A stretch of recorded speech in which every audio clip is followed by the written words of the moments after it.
just brief introductions. First of all, as you can tell, there's a microphone in front of you that you don't have to use. It's only if you're like me and your voice doesn't carry very far. The button that turns it on is the face with the sound coming. And I'll just ask that you try to remember to turn it off when you're done speaking.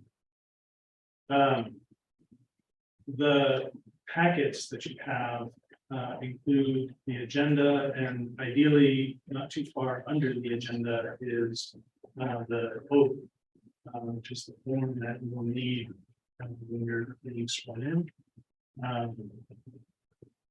And it should, because I think they pulled up the form and show the crowd. And look like that.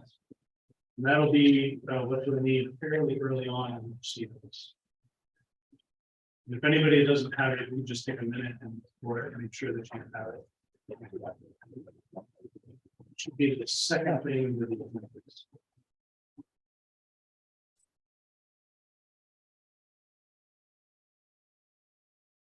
While you're looking, let me just tell you that this proceeding is being broadcast over Zoom as well as being recorded over Zoom. Is there any other? I can't remember if there's any other technical matters. But unless anybody doesn't have their oath form, I think we're ready to begin. Great, I'll turn it over to Attorney General Aaron Fry. Well, good afternoon. And it is really, really exciting that we are at the point of the inaugural Maine Recovery Council, which, as I'm sure you can all appreciate, is not something that came together quickly.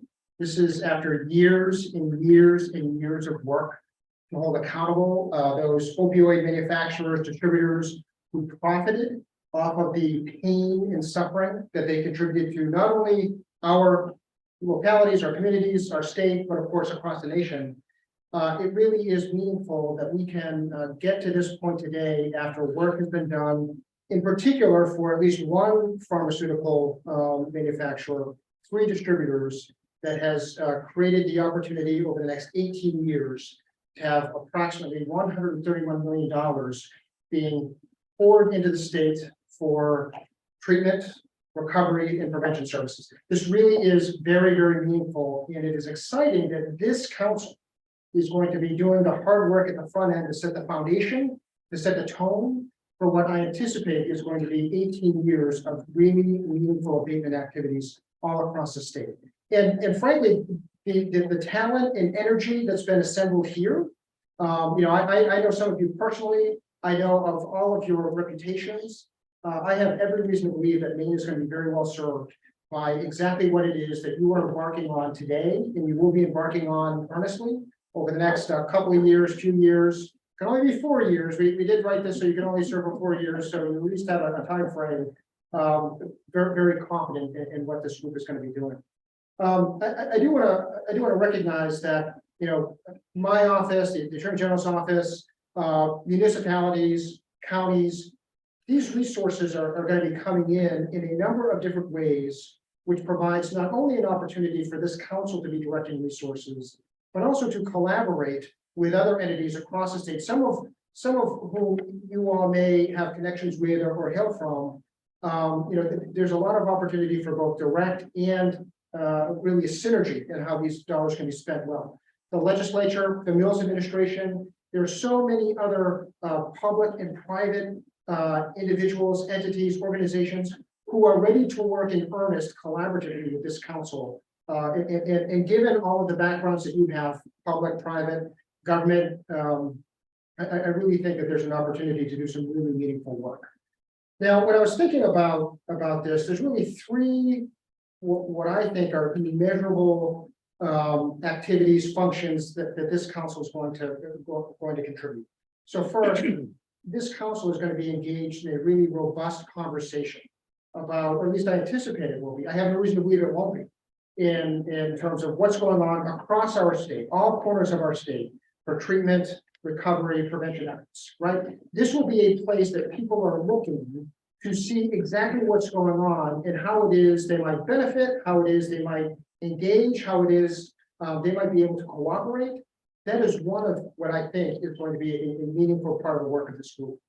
Additionally, the direct funding that this council is going to be able to put out there and direct towards, programming that maybe doesn't have support from a municipality or a county or the state government.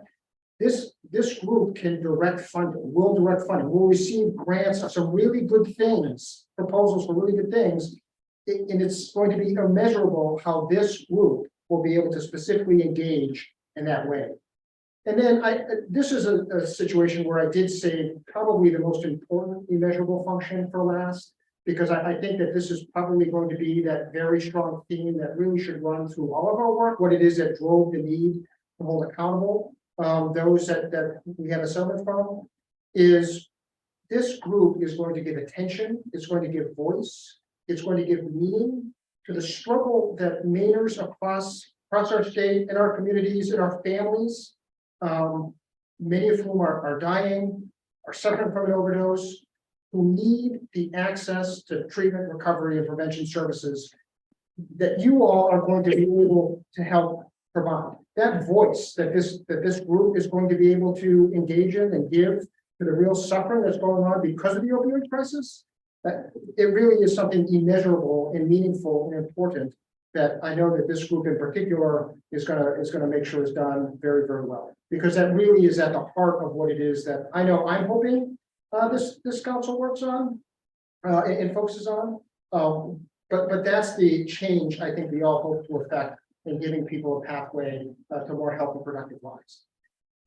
Just finally, I do want to recognize, while it's nice that my name is on the letterhead, they don't let me in court, right? There are people behind this settlement for years that have worked really, really hard to make sure that Maine's interests were recognized. In particular, for my office, Linda Conti, who used to be the division chief for the office, she retired after only 30 some odd years. I guess I got to be too much for her. She had retired, but not before she really worked with Brendan O'Neill to make sure that Maine did achieve, along with municipalities, along with counties, achieve a really meaningful settlement with respect to these four that have the money coming in. I also want to recognize Haley Taranko, who she's going to be working with you. Brendan and her are going to be really your points of contact at the office. We've done our job, right? We have obtained the resources, created the opportunity for this council. I'm going to be excited to see what it is that you all do. We will be supporting as best we can. We will continue to fight for holding accountable opioid distributors, manufacturers, those in the chain who have led to this opioid crisis, to create more opportunity for this council. But I just want to recognize that there are people behind this that did real work, meaningful work that created this opportunity. And I'm just excited to see all the work that I know you're going to do really, really well. So thank you for letting me talk for probably more than 5 minutes, which is what the agenda said. And just I hope that you use my office as a resource as you go along. Thank you. So at this time, we'll take just a minute for each person to just introduce yourself. Just tell us, your name, your affiliation, and the idea is that at a future meeting, there will be an opportunity for council members to go into more depth about your interests related to the opioid crisis, your interests in this council's work, and get more into sort of your thoughts about why you're here and what you'd like to accomplish. Unfortunately, we have a very packed agenda for this first organizational meeting, so I'd just like to ask you to introduce yourselves and just tell us, your name and where you're from, so that your colleagues can know who you are and get to know you. And I think we'll go alphabetically. Liz, if you can start. Sure. Liz says, hi, my name is Liz Blackwell Moore. I use she, her pronouns, and I am from Cumberland County Government, and I'm the Public Health Director. Good afternoon. My name is Todd Brackett. I'm the sheriff in Lincoln County. Hi, I'm Representative Lydia Crafts. I represent House District 46 and live in Newcastle. I'm also a mental health provider. Good afternoon, everyone. I'm Joe Everett, the president and CEO at the Opportunity Alliance in South Portland. Good Good afternoon, I'm Betsy Fitzgerald. I'm the county manager in Washington County. Hello, everybody. My name is Courtney Gary Allen. I'm the organizing director for the Maine Recovery Advocacy Project, and I'm also a person in long-term recovery. For me, that means I just celebrated 7 years. Hi, my name is Pat Kimball. I'm retired after working 30 plus years in the field of substance abuse and mental health. My last position was the executive director. I served for 10 years at Wellspring, which is the oldest treatment center in Maine, I believe, at this point. And I look forward to the work we're doing here. Thank you. Good afternoon, everyone. I'm Benjamin Mann. I'm the Deputy Commissioner of Finance of the Department of Health and Human Services.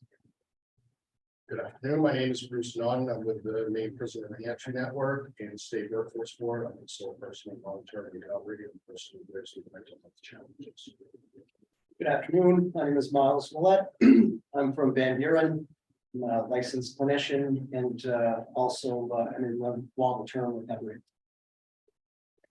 Eric Small, I'm a member of the team at the Sanford Police Department, police officer, recovery advocate. My current job there is the deputy chief of police. Good afternoon, I'm Gordon Smith. I'm the state's director of opioid response and work right in the governor's office. Hi there, I'm Kina Thakrar, I'm an infectious disease and addiction medicine physician, and I work in the Portland area. Hi, I'm Chastity Toole. I'm a person in recovery and based in Washington County in Machias. And I am with Maine Access Points as the Northern Maine Director of Harm Reduction. Good afternoon, I'm Paul Vinsel. I'm a physician currently working with Tri-County Mental Health Services, giving addiction services, previously an emergency physician, and I retired from that a year ago. Thank you very much, everyone, and welcome. At this point, I'll turn it over to the Attorney General for administering the oath.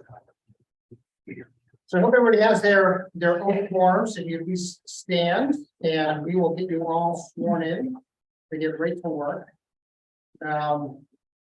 Please all raise your right hands and repeat after me. I state your name. Do swear that I will support the Constitution of the United States and of this state, so long as I shall continue a citizen there. So help me God. I state your name. Do swear that I will faithfully discharge to the best of my abilities the duties incumbent on me as a member of the Maine Recovery Council. According to the Constitution. And laws of the state. So help me God. All right, that's the oral portion. You still have a few seconds if you want to pull out, but if not, please sign right in the two places where it says signature of appointee.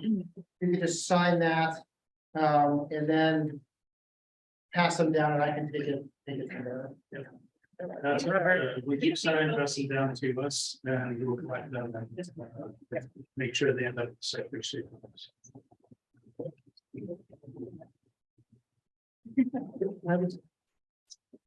Before we do that, I did see that, I recognize, and I wanted to, that it is really meaningful that we have folks in the audience today as well. I mean, when I was talking earlier about how I think one of the critical functions of this group is going to be the conversation and the transparency around all of the really important things we can do across the state.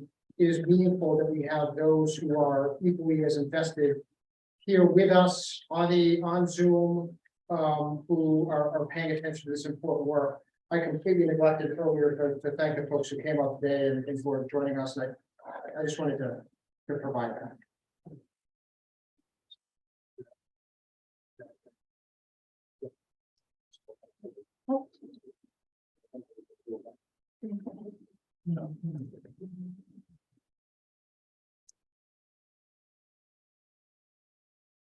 Okay, thank you. The next part of the agenda is an overview of the opioid settlements and some background on the establishment of the council. This section of the agenda is essentially going to be me talking at you at length. I'm going to move pretty fast. I'm happy to go into more detail at future meetings. But right now with this one, because there's other stuff to do, the hope is to just present a baseline of information. Again, happy to go into more detail in the future on any aspect the council wishes. And at the end of my presentation, happy to answer some questions. I've got a number of slides, several of which I will move through again very quickly, but they'll all be available for download on the Recovery Council's website.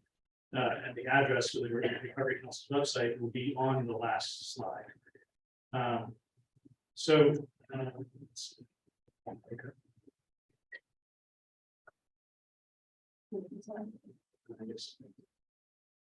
Before we get started, any questions?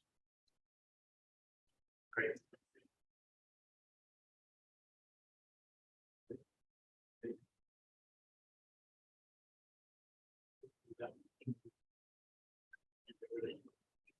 Right. So it's hard to see in this room on the screen. There's a bar covering the title. There we go. The first part of what I'll be talking about is the council's charge and the key documents that establish the council. The key documents are LD 1722, which is legislation that was passed last year by the legislature and signed by the governor, which codified the council at Title V, Section 203C. There's a memorandum of understanding between the state and certain litigating subdivisions that litigated not against the state, but against opioid manufacturers, distributors, pharmacies. And the memorandum of understanding I will discuss gets into the allocation of settlement funds within the state. There's another memorandum of understanding between the state and certain litigating school districts in Maine. And then finally, there's the settlement agreements themselves, some 500 pages each. Critically for today's purposes, there are really three to talk about. One is with certain pharmaceutical distributors, AmerisourceBergen, Cardinal, and McKesson. They came together in one settlement. And then there's Johnson & Johnson, a manufacturer through its subsidiary Janssen. Those two settlements are nearly identical. And then Mallinckrodt is a pharmaceutical manufacturer that went into bankruptcy, and payments are starting to come out of bankruptcy. And some of those payments are feeding into the Recovery Council's work and being distributed throughout Maine.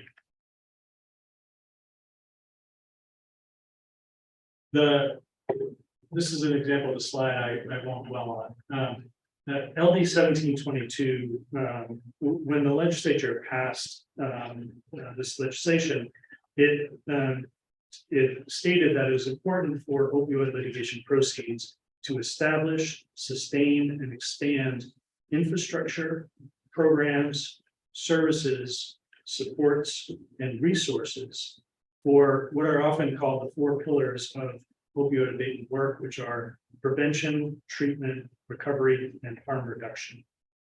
The legislature also stated that it was important that there be a firm commitment and planning around the use of the opioid settlements. In codifying the Recovery Fund and Recovery Council at Title V, Section 203C, the legislature directed that the disbursement of funds within the Recovery Fund be for approved uses. And throughout the statute, it refers back to the memorandum of understanding for what that means for approved uses. The memorandum of understanding between the state and the litigating subdivisions, again, allocates funds coming into Maine from litigation settlements and bankruptcies from the distributors, Janssen, Mallinckrodt, and the Purdue bankruptcy, Purdue Pharma. The memorandum of understanding requires that all opioid funds be utilized for approved uses. Those uses are ones found in exhibits 1 and 2 of the memorandum of understanding. Those two exhibits should be identical or they're very similar, and they're basically a very general menu of the kinds of things that count as opioid abatement activity throughout the nation. The memorandum goes into, again, allocating funds. 50% of the money goes into the Maine Recovery Fund to be spent as directed by the Recovery Council. And as you know, that's you. The Recovery Council is to direct the disbursement of recovery funds for recovery purposes on a statewide basis. The duties of the council are to comply with the terms of the MOU. Again, you all have copies of that. And to comply with the agreement called the Maine School Administrative Units Inclusion in Maine Recovery Fund, which is the MOU, the memorandum of understanding with the school districts. Lastly, for today, an important job of the Recovery Council is to facilitate collaboration among state subdivisions, any regional councils, or other stakeholders for the purposes of sharing data, outcomes, strategies, and other relevant information related to abating the opioid crisis in Maine. The school district's memorandum of understanding requires that 3% of the Maine Recovery Fund, which is the fund administered by this council, will be earmarked for school administrative units for special education purposes. And it goes on to make clear that the funds are available to all Maine school administrative units. It's to provide abatement through the school administrative units. The funds are required to supplement and not supplant other school funding. And grant money must be spent on abatement, by which I understand that to mean opioid abatement. So to summarize, the council's core functions are to conduct needs assessments, planning, and to make available and collect expenditures and outcomes data, to facilitate collaboration among the state subdivisions and stakeholders throughout Maine, to distribute statewide Maine recovery funds, and to distribute statewide Maine recovery funds for abatement-related special education programs and services. Now, the council and the recovery fund stem from opioid litigation and settlements. The ones we've already talked about are distributors, Johnson & Johnson, but in the background are some others. Purdue Pharma and the Sackler family, that company went into bankruptcy some time ago. I'm sure you all read about it and you probably are familiar with it. That is not yet out of bankruptcy, so we don't have those funds yet. We don't have clarity on how much will be available because it's on appeal to an appeals court in New York. And you know, we don't have any information on when that appeal will be decided. Mallinckrodt, we've talked about coming out of bankruptcy. Endo is a pharmaceutical manufacturer of opioids that recently entered bankruptcy. Maine is serving on a multi-state committee that is working with other parties in the Endo bankruptcy to ensure that funds there go towards opioid abatement in the same way that are going through the other states.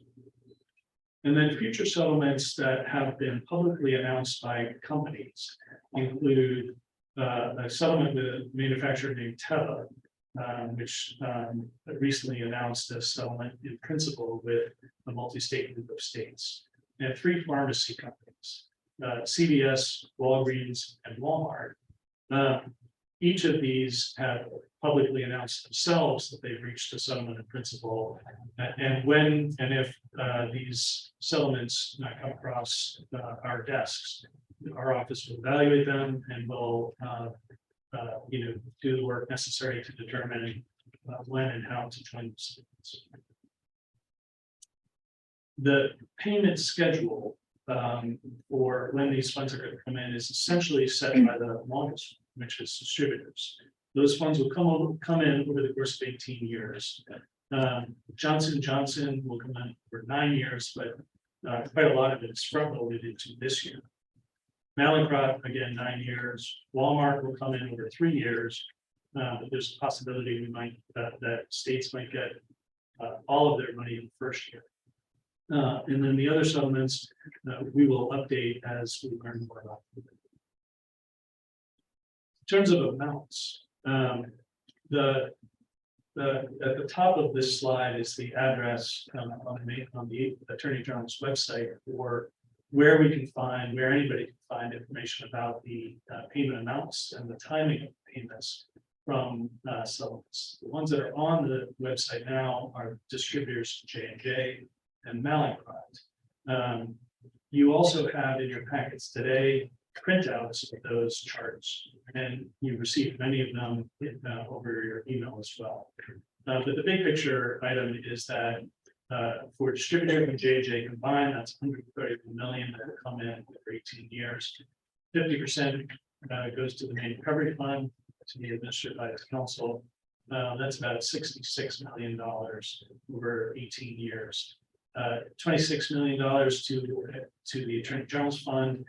Subdivisions get 30%. That's to clarify, that's certain participating subdivisions, some of which are litigating subdivisions, some of which are non-litigating subdivisions. Again, 30% go to that group of participating subdivisions, 39.4 million. And then there's the last category is a attorney fee fund that's called a backstop fund. It's a supplemental attorney fee fund that's meant to supplement the amounts paid to attorneys for the litigating subdivisions from national pots of attorney fees that were created in the larger settlements. The 2.8 million you see there comes out of the subdivision's 30%. In Mallinckrodt, the top line number is 5.8 million. Walmart, we're estimating it to be 12 million or so, and then we'll update the chart as more information becomes available from all these settlements. Just to clarify, for Mallinckrodt, there's no attorney fee backstop fund because in general, in bankruptcies, there's a separate pot for attorney's fees, and state backstop funds are created for those. Okay. A good point. When I say subdivisions, I'm using probably a term of art in the settlements, which is political subdivisions of the state.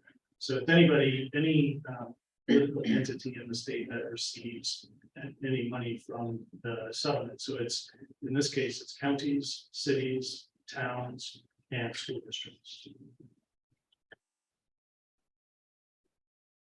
This very busy chart was helpfully created by Haley Tarenko, and it shows the payments that have already gone out around Maine. These are the payments to the subdivisions, to cities and counties and towns, from 2 payments that were made strictly from the distributors' settlements. This does not yet reflect the first payment from the Johnson Johnson settlement, which we expect to go out in the next several weeks, but certainly before the end of the year. So these amounts for each, we provide sort of the top line number for each county and for the cities and towns within a county that also receive funds. Again, these slides will be made available on the website. You'll be able to download this and have this in a more digestible form. But the point here is just to demonstrate that there's money already going around the state that could potentially dovetail with this council's work. And it's potentially useful for the council to know where the money is and how much and so forth. This is the website I keep talking about on the Attorney General's site, where you can get more information and the public can get more information about the settlements. We have the key documents there, some of which are quite large, which can be downloaded. In particular, the memoranda of understanding, both of them are there. There's a link for the settlement payments page where folks can download information about all these charts. The Maine Recovery Council link is there to the council's own website. The council's website is also linked to from the homepage of the AG's site.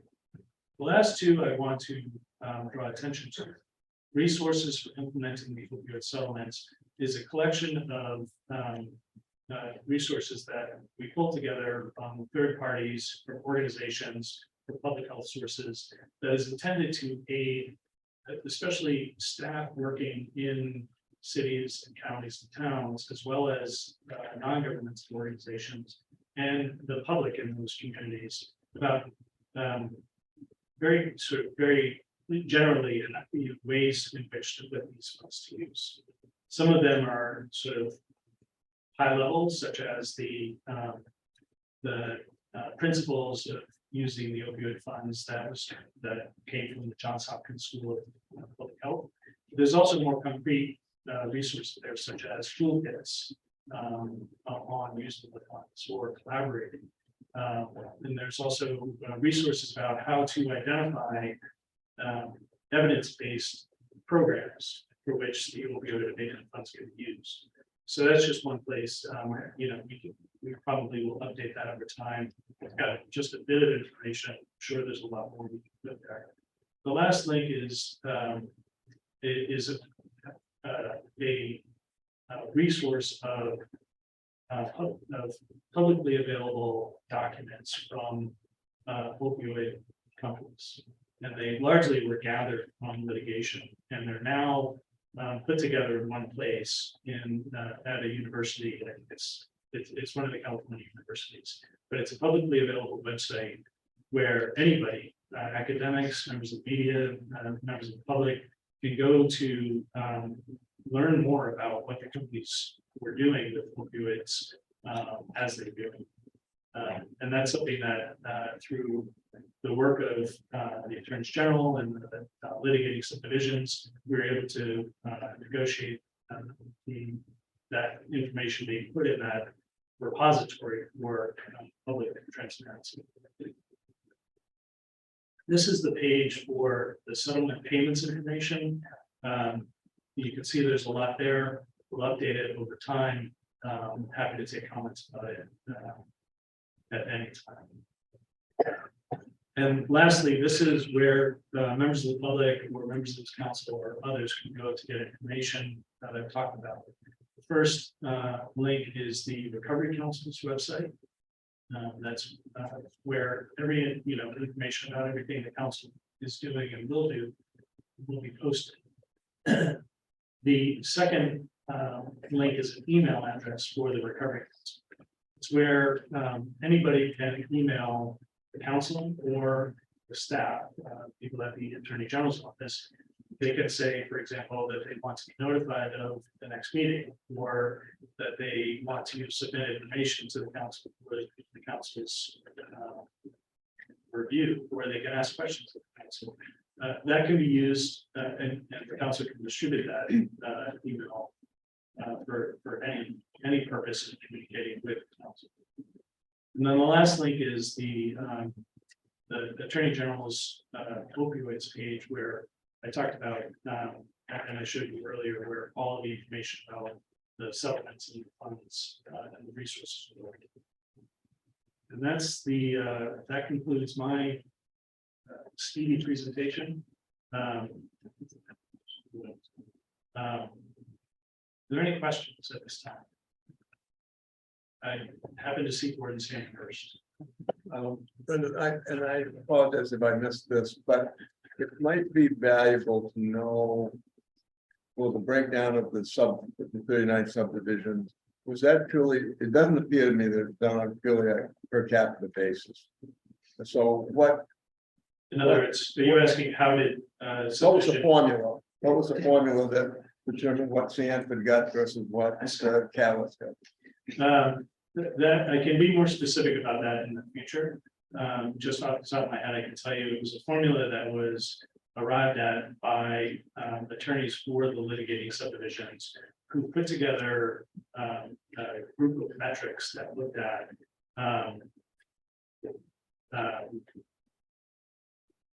the amount of opioid prescriptions shipped to communities. The incidence of opioid use disorder. I believe the incidence of overdoses. And there might be other metrics as well. But I can try to provide you more information on that. And so they put together those metrics and then, apply that to each subdivision in every state. What's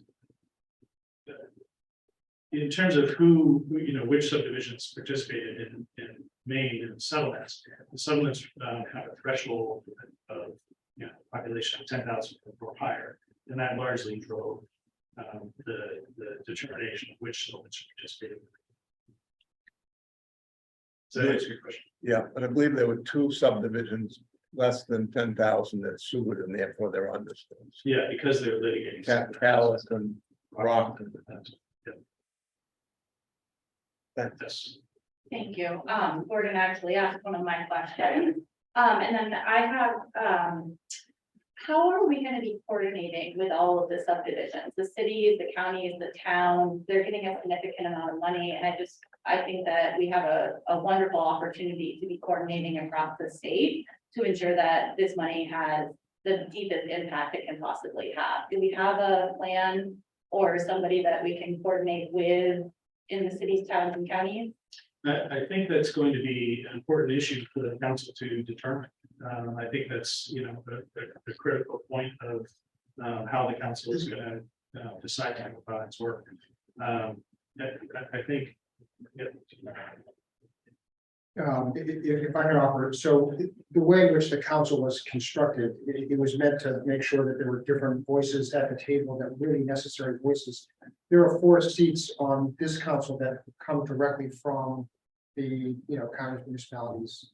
The hope is that creates a conversation pathway so that, the folks who come from, mitigating, non-mitigating counties and stuff, they can bring that back to their group. I mean, there are attorneys who need to be involved here in Maine and in New York that are representing the interests. So the hope, of course, is that there's collaboration there. We can't make them just like they can't make you, right? Direct your resources away, but baked into how the council was set up and frankly, I think there's a lot of people that no matter what their perspective, that want this all to work, so it is hopeful that with the representation that's been set up on this council, with opportunities that are going to be generated from a public conversation, that will invite a conversation, but that's really going to be up to the council and on the other side up to the towns and counties as to how they want to engage in that discussion. Thank you, Adrian, for that. It's a phenomenal explanation. I just have a quick follow-up, if that's okay. So in reference to how the council was kind of created, I'm looking at LD 1722, section 203C, subsection 3 around membership. There's a really important line in that piece of legislation that says, and I quote, "In making these appointments, the president of the Senate and the speaker of the House shall endeavor to select individuals that reflect the racial, ethnic, gender, and indigenous diversity of the state." I think that when I look around this council, and I'm not saying that any of these council members are not qualified to be here, but when I look around this council, I don't think we quite met the letter of the law there. And I just want to ensure that we are really partnering with our tribal nations, with our indigenous community, with our BIPOC community, our LGBTQ community, to ensure that their voices are heard. And maybe even having, I don't know, just an idea that I have was like an advisory from the tribal nations, or an advisory committee to this committee.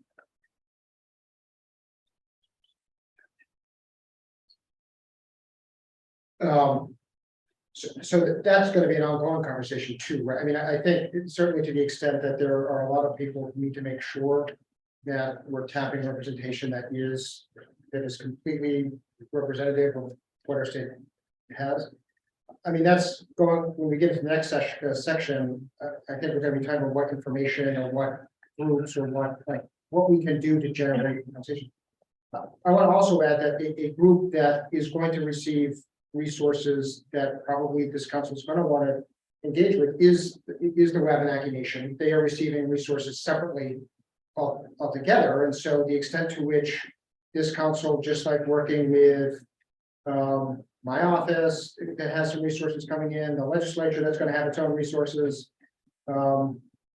The Wabanaki Nation should be receiving some as well. So there's some important networking there that would probably be beneficial as well. But it's an ongoing conversation. So we did two-year terms, max of 2 terms. And so as members, hopefully we don't burn you all out. That's not the, but I think certainly when we're thinking about how members might get replaced or how, I think that the point you brought up, Courtney, is important about how we make sure that we're achieving the diversity that is appropriate and needed for this council. Thank you, Andy Bryan. Yes, Ms. Kendall. So I just have a quick question to follow up about communications with the cities and the counties that receive money.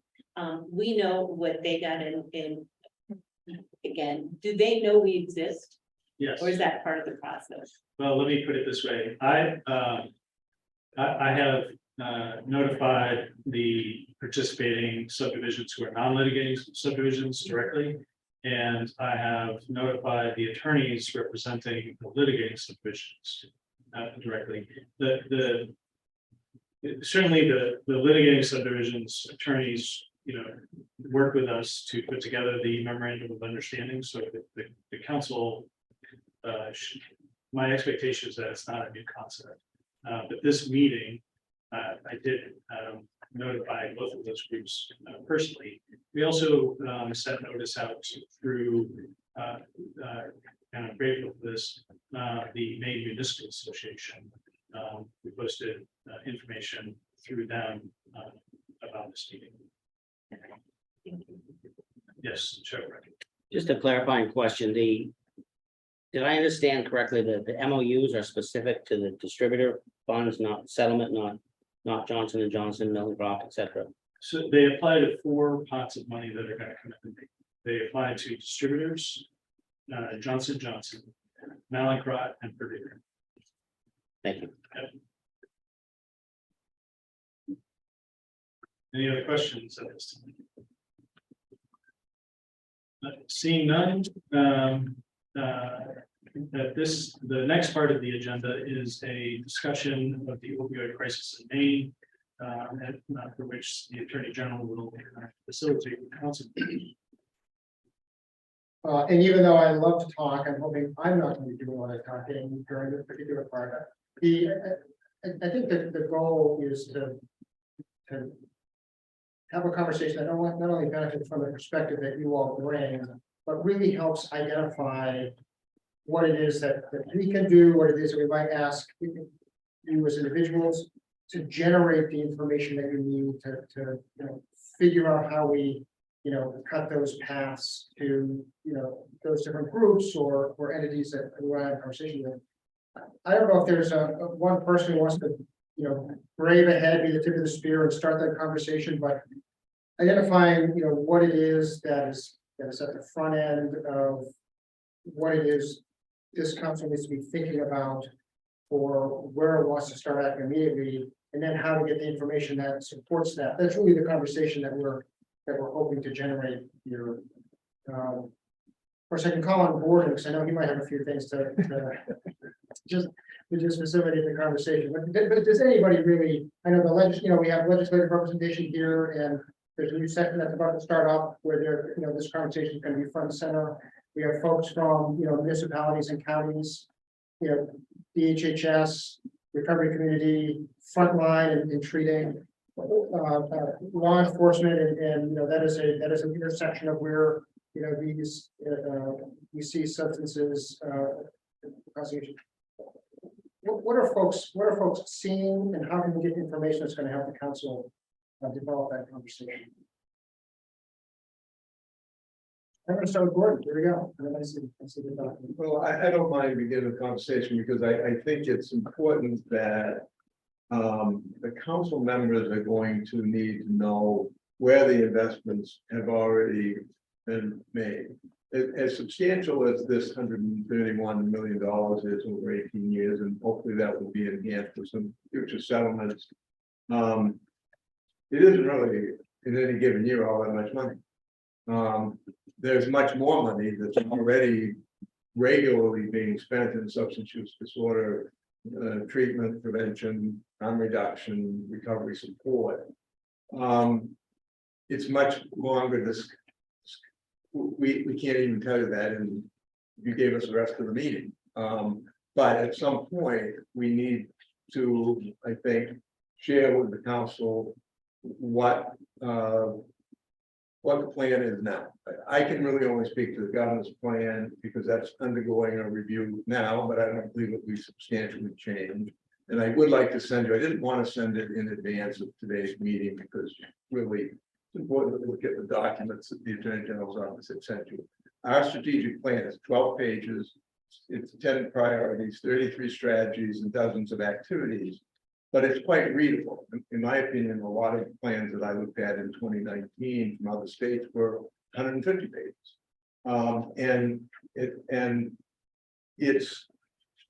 It's really all premised upon the 4 pillars. There's actually 5 pillars noted, but one is leadership, and that's important, but it's not what I'm going to focus on in the next 60 seconds.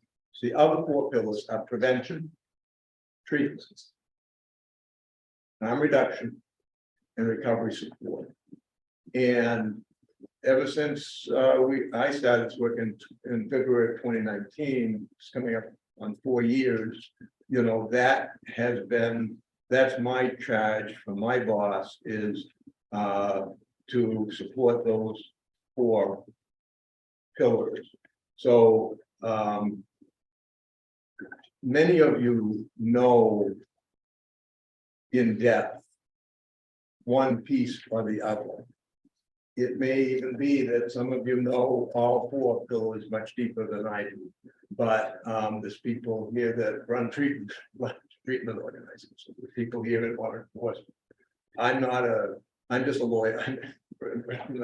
We're just lawyers doing the best we can, and I'm not a clinician. I think I'll just about leave it at that, but again, reminding you that at some point soon, I would think, we need, and Deputy Commissioner Mann would be a huge part of this, to share with you where does I don't want to even put a number on it, but there's tens of millions of dollars that are spent every year in Maine on these issues already. Our work cannot supplant that. It can only supplement. These are new dollars. And so I don't think we could collectively make our decisions on that without knowing, okay, where are these investments now? And where are the gaps? Thank you. I'm actually gonna, I think if you guys were calling Representative Kraft, I don't know, Representative, I know you've been on the front lines on the legislative side at the conversations that are happening amongst, 186 folks. Do you have some thoughts to offer about how, what you're hearing we might expect for energy in the 131st, or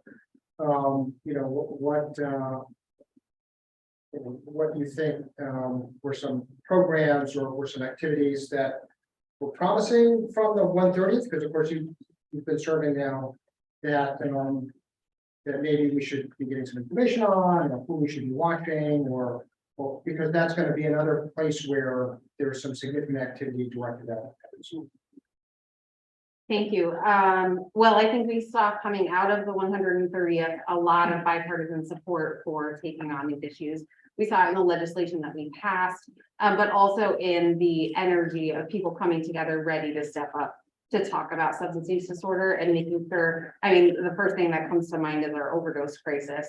And for all of the amazing work our state's doing, there are significant gaps in finding solutions that are saving lives. And so I think that, it feels a little bit early prior to closure to say what initiatives will come out for sure. But I think that in the energy that we left the last session with, and I think that people would agree that there's a lot of bipartisan support for this right now. I mean, people are aware of this council's formation.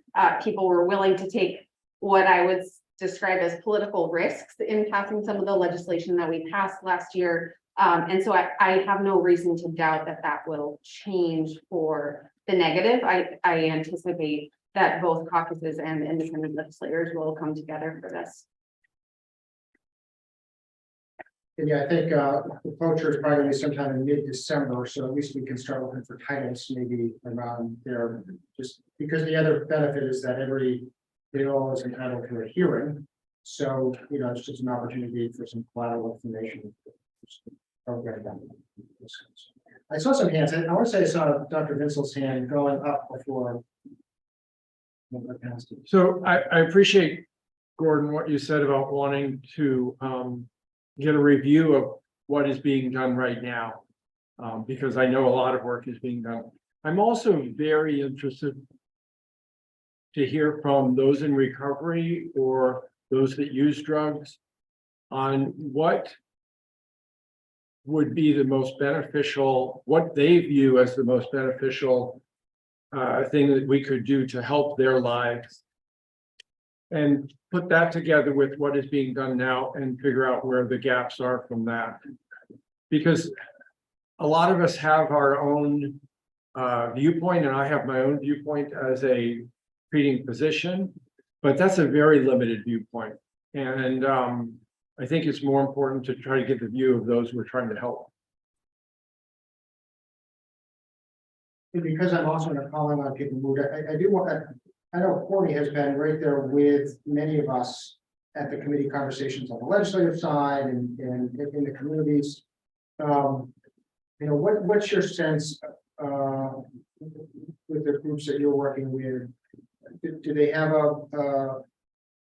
in knowing, by the way, that you are involved in helping provide framework for the council in the work that you did in the 130? Is there a set? Do you have a sense that folks know that the council is established? It's going to be starting its work, and what might be the best way to generate information or input or thoughts from outside, right outside?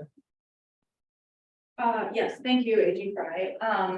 Building a little bit on Representative Kraft's conversation around the legislature's deep commitment to this issue, I was astonished by the end of last legislative session about the way that we were talking about people who use drugs and who are in recovery, or seeking recovery. The commitment from the governor and from both bodies was just phenomenal. That being said, I think that, you know, one of the things that we've been doing all summer long is listening sessions with the recovery community, with people who are actively using drugs, with people in the reentry community. And our community is very well aware that this council is coming together. They're interested. There's many of them sitting in the audience right now, as well as watching online. I do think that we could provide an opportunity, maybe kind of like a public hearing almost, where anyone who is interested, recovery, reentry, harm reduction community, anybody who is interested could come before the council to provide us with their input.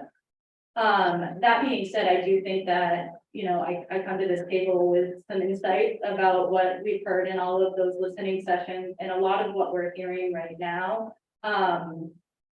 One of the things, there's a lot of things that we're hearing right now, but one of the things is access to medically managed withdrawal beds, or AKA also known as detox beds, as well as inpatient treatment rehab beds. Unfortunately, we work with a lot of folks through the continuum of care, and with harm reduction, we're keeping people alive, but then we work with them to want to be able to access treatment and recovery support services. And often the day that they call me is the worst day of my life, because I can't find a bed in the state. And it is so important to work so long with folks to get them to that point where they are ready, and then not know if today is going to be the day that I can find a medically managed withdrawal bed or a rehab or a recovery resident, et cetera, et cetera. I often send people out of state on the days where I can't find a bed, which is unfortunate on many, for many reasons. And then the other thing that I think a lot about is that our grassroots recovery community centers are operating on shoestring budgets and hopes and dreams. And that they're doing amazing work, and we're grateful for the investment from the state thus far. And also it's not enough money. And I could keep going forever. One of the questions that I have written down right now is that I need answered from whoever has the answer. I don't know who has the answer. How many Maine care eligible medically managed withdrawal beds in treatment, whether it's 28 days or longer, 9 months, inpatient rehab beds do currently exist in the state of Maine? And how many would we need to meet demand? There are 181 residential beds. And I think 32 that are approved and are awaiting a fire marshal's inspection or some fairly minor approval. There are some major organizations that have moved from private to accepting Maine care, and that's I'm not sure whether those additional beds, well, they would be in that total, because that total does include all the licensed beds. But I'm only aware of actually like one place right now that's not taking Maine care. We did lose beds during the pandemic. A lot of the beds would double with 2 people to a room. And so we're still digging out of that.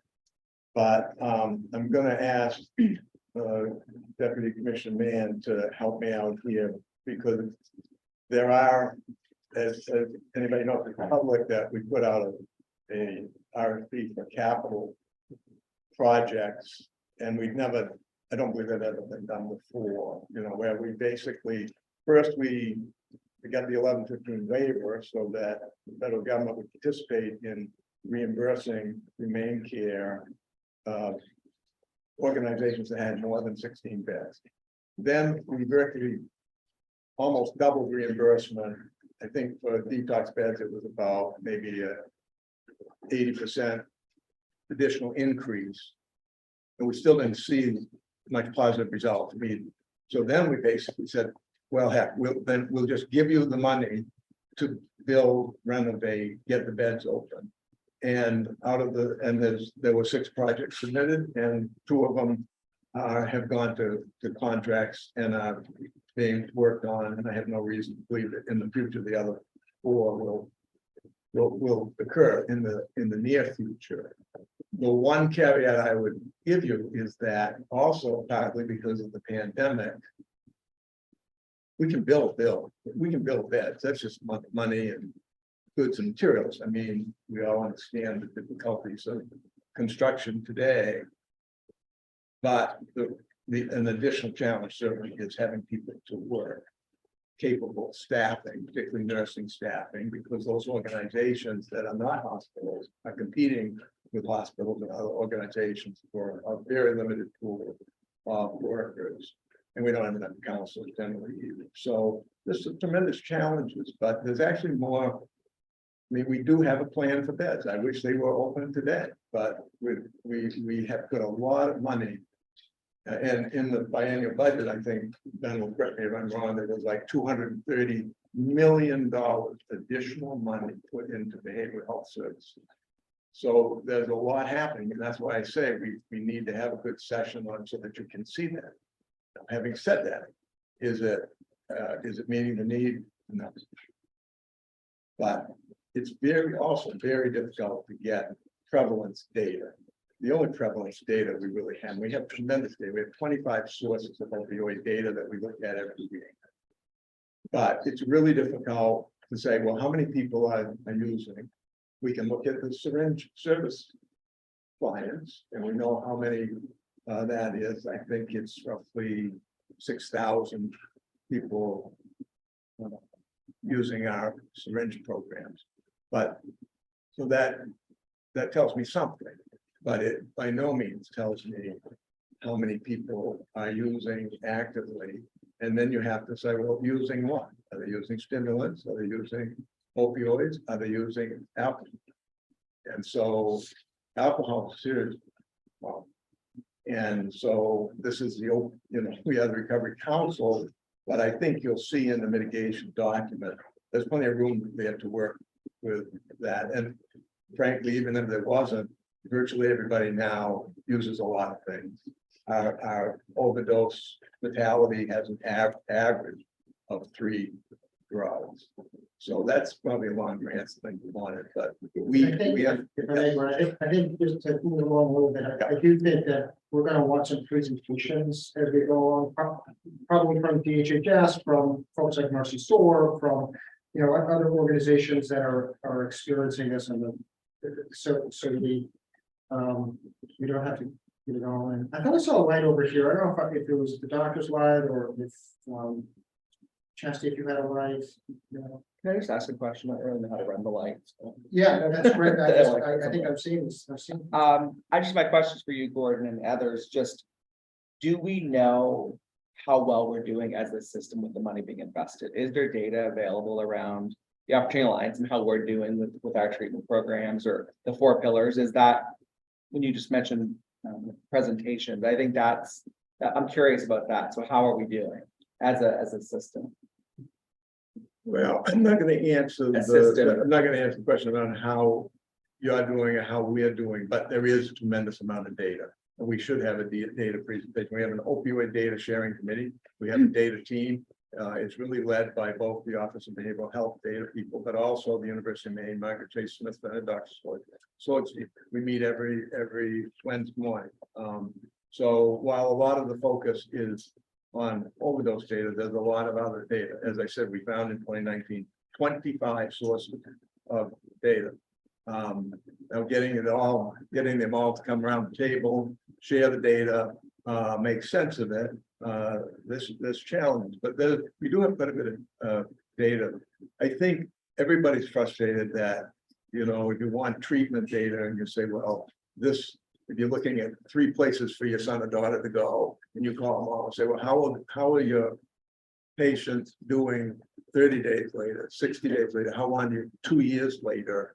Shatterproof nationally, in my opinion, is the group that's doing the best job of insisting that kind of data be available. But it's a work in progress, Joe. It's no question about it. So Pat's hand, and then we'll get to the insurance. So I'm pretty simple. So one is I look at these dollar bills and I think, when I've given the day to have money. I lived in a day where I begged for money to serve people. The part that is an ordinary citizen and someone who is a passion for this looks at. I hear a lot of bit about the money. There's the city has money. There's the ARPA money. There's the state money. There's this money, and it really, in some way, needs to come together because we don't want to duplicate. It doesn't make any sense. Doesn't make sense that we're all investing in the same thing, that we're not looking at this as a whole picture. So that for me is a huge concern, is that how is that? How does the cities, the towns, the counties, that somehow that we don't run over each other, that we use this wisely. Again, I ran a nonprofit, so money has always been, I know how to fill those little blocks in somehow, but that's important. But the other important piece is to look at the gaps. And when we talk about residential care and you have the 181 beds, which is an improvement since I retired, which is great. But, at some point in time, a presentation of this, where are those beds and are those beds specific? Are they women and children's program? Are they men's program? Where are they located? Are they located in one particular part of the state? So those are the gap kind of things that we need to look at. And I do think we need to look at, I still get calls constantly from family members who don't know how to negotiate the system. And as someone who somewhat does know how to negotiate it, I struggle with it. I can't imagine anyone with no background in this saying, help, I have a child who's dying and I don't know what to do. So people like Courtney or everyone else are on your phone all day long with one person. All day long with one person. And then hopefully, cross your fingers, by the end of the day, we can still find the person. because that person's in pain and they're someplace else. So that for me is a huge goal, is to how do we improve, and I've heard it for years, how do we improve that access? And we're getting there. There are improvements, it's better than it was, but it needs to go forward. The other piece that was really interesting in reading all of this is the importance of workforce development.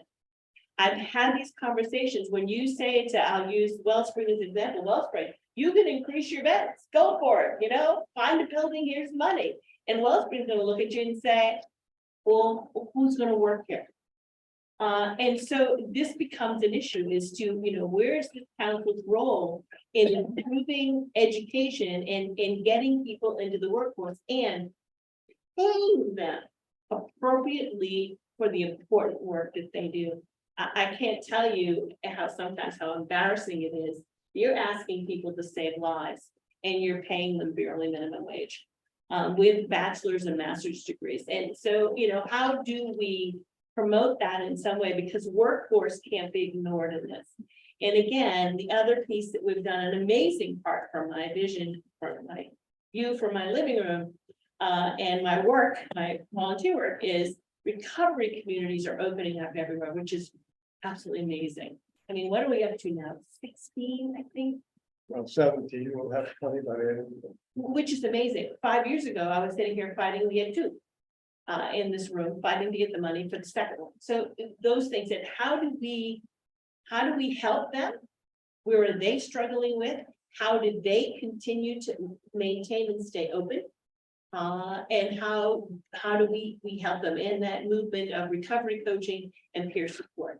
And the other forgotten piece often is what are we doing for families? For every person who unfortunately dies from this illness, you have 5 or 6 people who have been gravely affected by the loss of someone that they cared about greatly. And what are we doing for them? And how are we serving them in some way to help them through this very difficult time? And to support them in all this, but that's sort of where I am in when I look at all this. So thank you for listening. Well, this is also not going to highlight that there is a reporting function, you know, there will be reporting to the legislature, right? So to committee, HHS, for example. So the extent to which through the work, it's identified that there is need, that perhaps, you know, the resources are great, you know, are too great for what the council's getting, or you know, there's just such a need and the council couldn't, that reporting function to the legislature will really provide some opportunity for the legislature to see what opportunities might be there to fund separately. Sheriff, I know you had. Yeah, I'd just be brief if I could, just quickly follow up on what, a couple of things that have been said. I think it's what part of what Pat was just asking for is, I would like to know, of those 181 beds, how many of those are what we would refer to as crisis beds? You know, we have somebody who's, you know, where we have an overdose situation, a frontline crisis situation where, you know, we're looking to stabilize, you know, these folks as compared to longer term treatment and things like that. You know, understanding that we don't have a lot of resources, right? You know, seen a lot of, I think there are more resources available in Lincoln County today than there ever has been. A lot of positive, a lot of great things happening. But on the front lines, we're continuing to deal with our overdoses haven't gone down.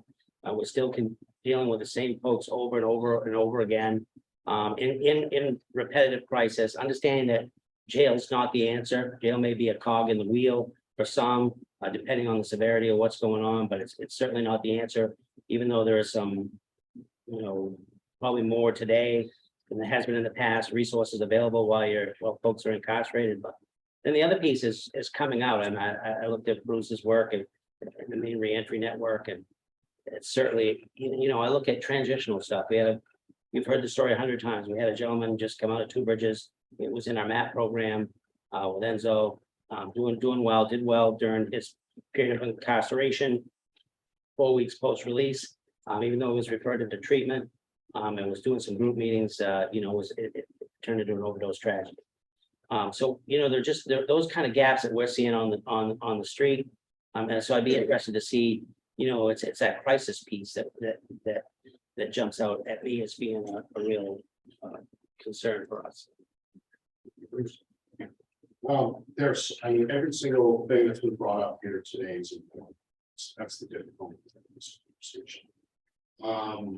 And I want to make sure that we don't forget about kind of rural communities.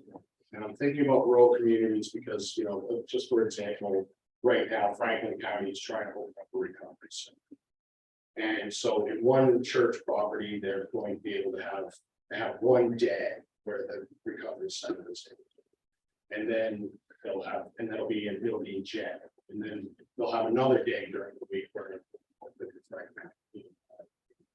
Farmington.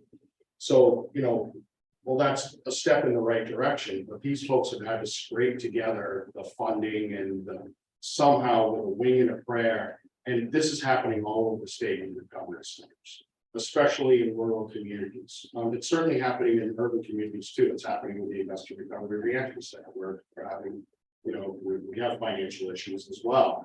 Support for those points of contact are so important, but for me, the places that get forgotten in our travels around the entire state are those rural communities, and that funding is just not centered on the service center towns and service center cities that we're considering for rural areas of the state. And everybody's really easy to say, oh, well, you know, Washington County and Aroostook County. Well, there are also a whole lot of other counties, right?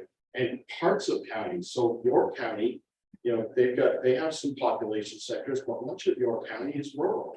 So I'm hoping that we won't forget about, and I'm not a person who lives in a rural community, but I hear these stories over and over and over and over about folks that have to go to Bangor, have to go to Lewiston, have to go to Portland so that they can get the services that they need, but they feel much more comfortable in rural. Yeah. Hi, thanks. I really agree with all that's been said, and I just want to add also some things around our young people and around really thinking about how they've been impacted, because many of them are children of folks who have struggled with a substance use disorder, or children of somebody who's overdosed and died. But also all of our children have been sort of brought up through this time of a culture of the opioid epidemic, and it's really impacted them significantly.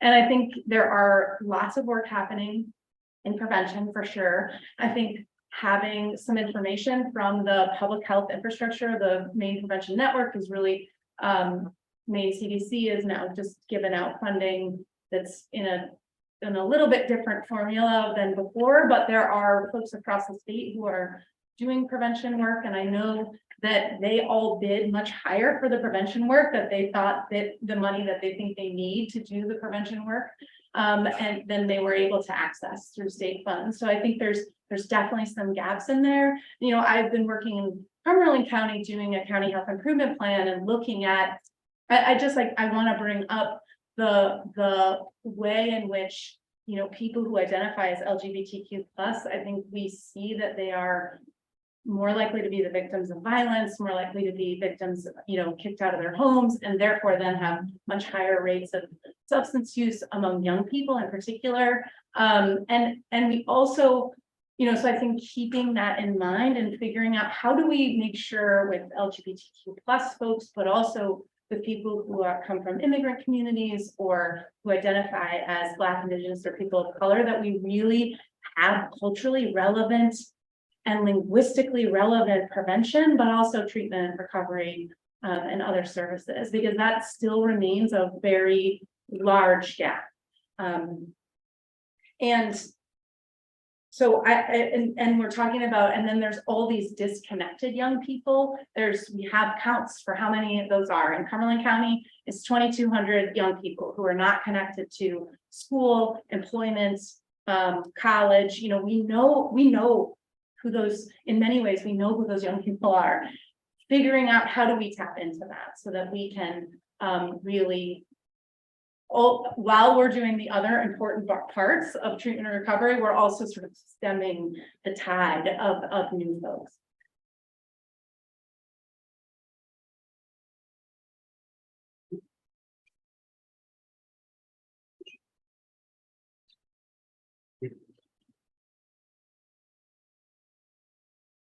Yeah, yes. One quick thing, in some point in time, there's money in there for the schools. But do we have any idea what the schools are doing? SEM. And that's about it. Yeah, so at some point, yeah, at some point in time, we probably need to ask schools. What they need and what they're looking for, and what are they currently doing? But I have no idea what schools are doing, and I think about those kids that have lost so many people, not those kids that are just, it could be using. But also the fact that they're sitting in the classroom with parents, loved ones, friends that are dying. I didn't know anybody who really died when I was 17. I don't think you can say that to kids today. So again, I would like at some point in time to know the status of schools and what schools are looking for support. So there are a couple things, I do want to mention that we, in terms of what we could take that, can probably talk with their department too, see if we can generate some kind of contacts. But I did see this had her hand up.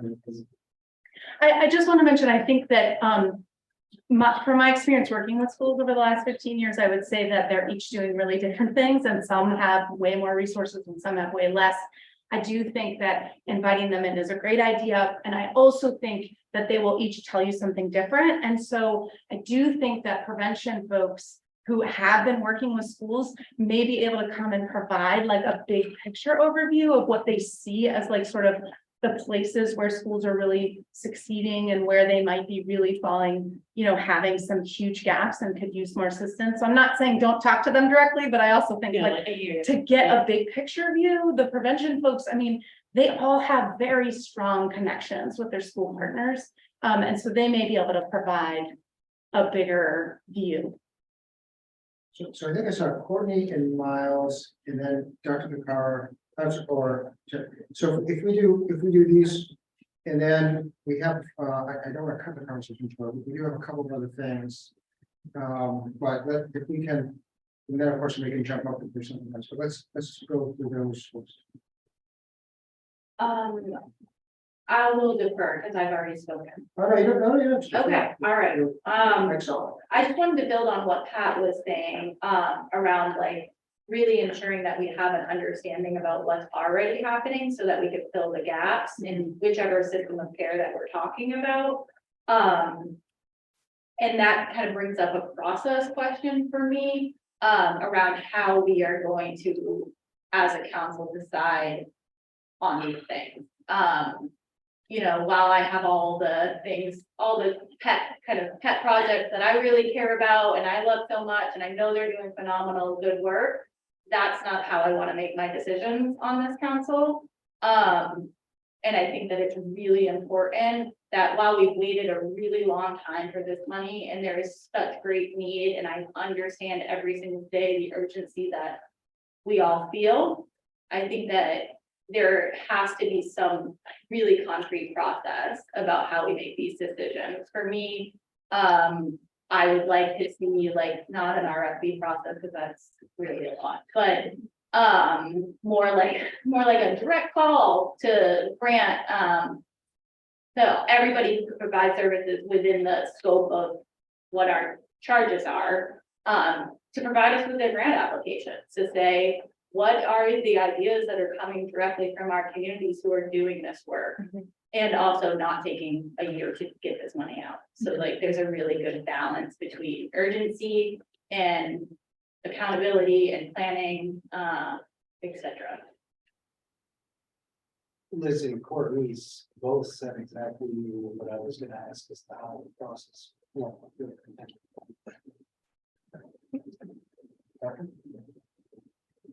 Yeah, I agree with everything that's been said already. I'm just kind of taking it all in. You know, I'm also not a lawyer or finance person, but you know, for my role, you know, I treat patients who have infectious complications from substance use. I also work closely with the harm reduction community, and I think just given that work, I just want to emphasize also, I think the need to really listen to people who are actively using, as my colleague was saying, to see what they need, and also really focus on some things from the spectrum of harm reduction to treatment. I know the state has done so much from harm reduction, but I think there's a lot more that we can do. You know, we have a grant right now, and it's like it seemed like a lot of money at first, and we're learning quickly that it is not, and there's a lot we can still do, so I would love to see some funds go there.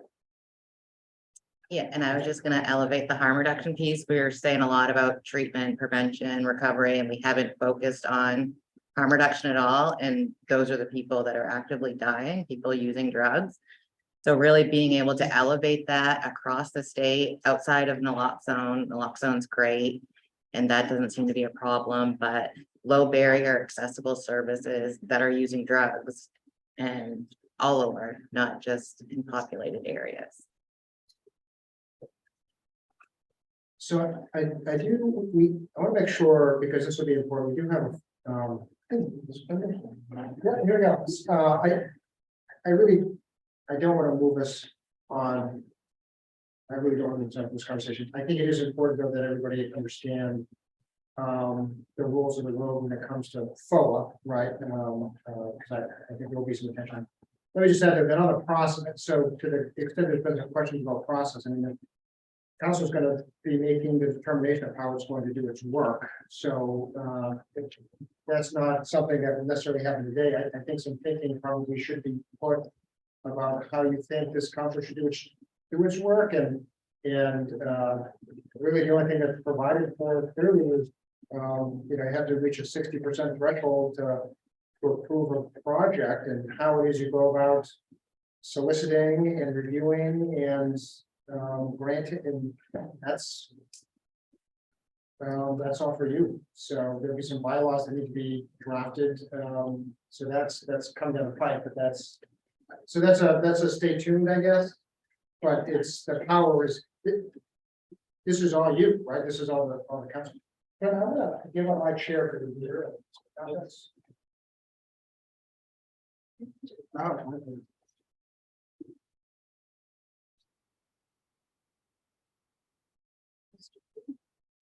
Hi everyone, this is Dawn. Hi, my name is Brenda Kelty. I'm an assistant attorney general and I'm also the state's public access ombudsman. And I have the 10 minutes to talk to you. Hopefully I can keep it under 2 minutes, but I want to talk to you about some very practical process considerations that impact all of you in your role as members of the council. Because this is a governmental entity, you're subject to the Freedom of Access Act. So that's FOA, F-O-A-A. And FOA is our sunshine law, it's our transparency law. And it's really in this short little bit of time that I have with you, I can't tell you everything there is to think about in terms of what does that mean for me. But what I hope you get from this is this understanding that there's a layer on top of everything you do in your role relative to both your meetings and your records. And you should at least have that awareness so that you're asking yourself, particularly if you come from the private sector or you come from a nonprofit and you've never had to deal with this before. You really want to be thinking, can I have this conversation off the record? Can I be creating these records? Should I be texting? Should I, how do I make sure that what I'm doing in my role as a member of this council becomes part of the record, is transparent, and is accessible in case a member of the public wants your records, they want your emails, they want to know what your communications have been, or they want to know when they're sitting in the audience that they can understand how you deliberated and came to a decision, that it's transparent to them. And so I don't have all the answers today. I just hope that it will trigger for you the question, can I do this pursuant to FOA? Can I have this conversation in this way? So that's, a lot. And you should have a lot of questions, especially if you haven't dealt with this government aspect before. And Brendan will be, readily available. My contact information will be provided in case you have any questions for me. And I'd be happy to come back if there's, some point that you want to know, how do we take in information from the public in a way that's transparent? Because I've heard of a website, portals, advisory councils, public hearings, how do we make sure that all of this is completely transparent and clear? So those are the questions that should come up over time. And please be sure to raise them when they do. So just going very quickly, our statute is the Freedom of Access Act, not to be confused with FOIA, which is the federal version that applies to federal agencies, the Freedom of Information Act. We are talking only about the law that applies to state agencies and all its subdivisions. So this is the same law that our municipalities, our local PD are dealing with, our counties are dealing with, our legislators are dealing with, and you also are now dealing with it. The intent, open and transparent government, your records and your meetings. And one thing to keep in mind is you're now a record creator. And I don't know, do they have Maine.gov email addresses? No, okay, so.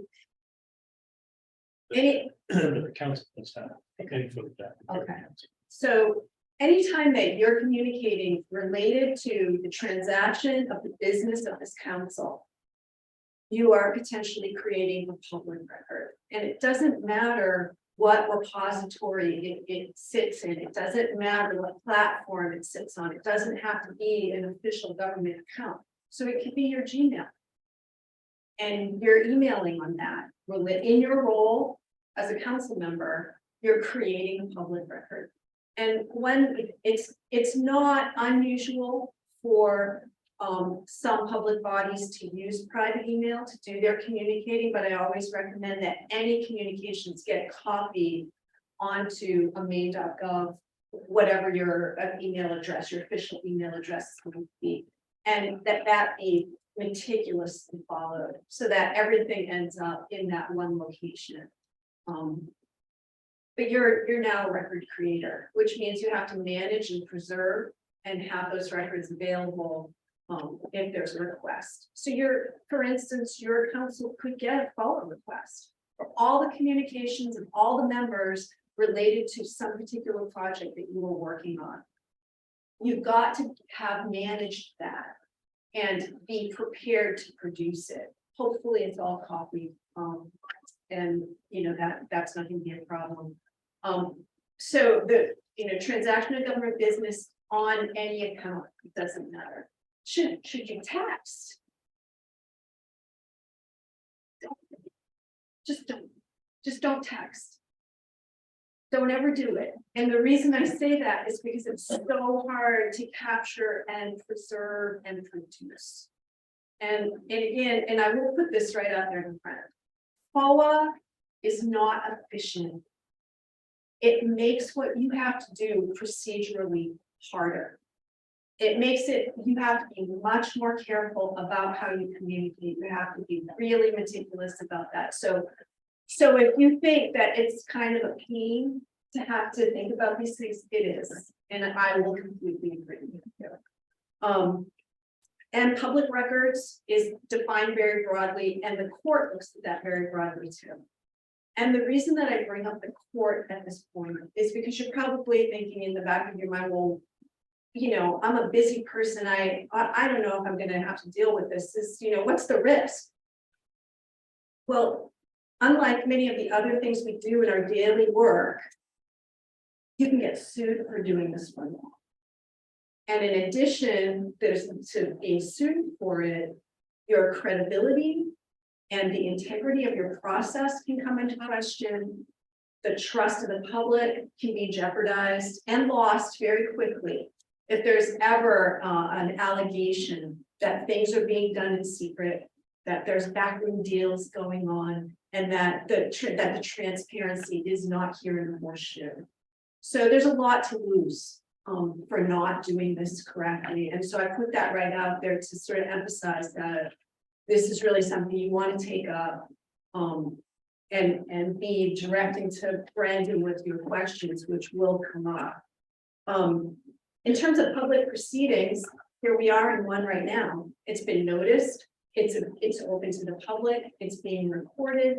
And all the documents were made available. It was well done. Very well done. Very easy to follow, easy to find. the statute applies not only to the decisions you make, the votes you take, but your deliberations. And of course, that's not defined in the statute. So I generally take a very broad view of what deliberations are. Your fact finding, your everything that you're doing to pull together what issues you're going to discuss and how you're going to prioritize those. How you're going to, what procedures you're going to set in place. All of that should be open to the public. And the reason why is because we don't want the public to come in at the last minute when you're ready to be dispersing money and they have no idea how that happened. Because all the deliberations happened somewhere else. And you just came in with, oh, here it is, it's awesome. And we're ready to go. But I'm sitting over there and I don't know how in the world you ever got to that. So this is what I mean by deliberations. This is your decision-making process leading up to those final big decisions that you're making. And so we were just talking about email. Here is a place where it starts to get tough. Is it possible to conduct an illegal meeting via email? Oh, it is. It indeed is. So just consider that in your, you have questions and you want to connect with somebody and I want to talk about some more of what I heard and this and that. And all of a sudden you've got a group of you and you're emailing around back and forth and all of a sudden it starts to look like deliberations. So this you have to be very, very careful about. And some bodies will have a very black and white rule. We do not email, we do not communicate outside the meeting except for, sharing information, but no back and forth. And these are some things that you can talk about in your bylaws. I've seen other situations where it's a little bit looser, where some of that is allowed as long as it's not defeating the purpose of the statute, which is transparency. So again, I can't even begin to go into all the scenarios that could possibly come up, and that's more of a conversation, but something you should be thinking about at this point. And that's the transaction of any of your functions, and you've got a pretty broad array of functions. So I would be thinking in very broad terms about how FOA applies to you. I don't know, is there something else you want to? I'm sure I've gone over my 10 minutes. I think at this point on the slide here is kind of like information for Brenda as public access ombudsman. If you have particular questions, you can email Brenda directly. Also, in each of your packets, I've printed out and I see sitting around the FAQs on the FOA website. The FOA website has a lot more information. I simply printed that out so you could go to sleep reading that. But it's quite useful. I think the other point to make is that the council, if it is interested, could invite Brenda to return for a more in-depth conversation about some of the details about FOA and how to organize the council's work to make sure that it's complying with all its obligations. Thank you so much, and thank you for all this incredible work that you're about to embark on. It's so impressive.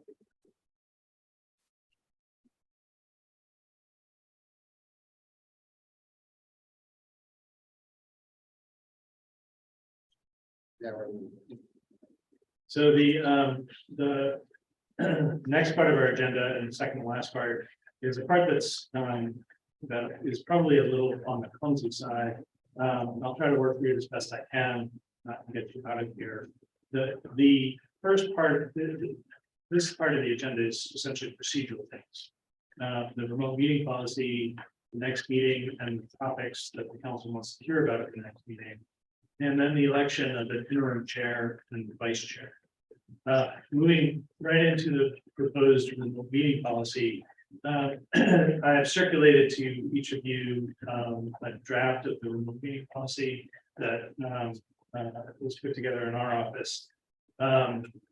the council has the opportunity to ask questions about it, or to deliberate about it, or to recommend changes. Or if the council is satisfied, it can go straight into voting to adopt it. As background, we're doing this now because the council under the statute isn't allowed to have a remote meeting, either wholly remote or hybrid, remote and in person, without a policy in place, unless there's some kind of emergency that the council votes on and determines exists. So this will enable the council for its next meeting or subsequent meetings to hold its meetings either wholly remote, wholly in person, or a hybrid of the two. Just as just a little bit of context, the feedback I received from colleagues who advise other boards is that meetings that are wholly remote or wholly in person are fine logistically to manage. It's the hybrid ones that are more complicated and difficult. But that's, I just want to flag that. It doesn't mean that this council should not have meetings like that, but that's what you may find over time. The policy allows for essentially sort of two circumstances in which there can be a remote meeting or a hybrid meeting. One is where there is an emergency, including a public health emergency, such as COVID. If there are other panels and other groups that choose to meet wholly remote, citing the current public health emergency around COVID, and we can explore that if that's necessary. It also permits, however, one or more members of council to meet remotely when it's not practicable for council members to be here physically. And that can be some things such as a health condition of their own that prevents them from physically being present, or having to travel long distances to be here, for a meeting. The preference is for everyone to be together, and that's certainly the preference under the policy. I would personally recommend that I think the council will do its work better together in person. But there is the possibility of one or more members working remotely. It's just difficult and not practical to get. So with all that said, very briefly, let me just see if there's any questions or if there's any changes that the council is interested in.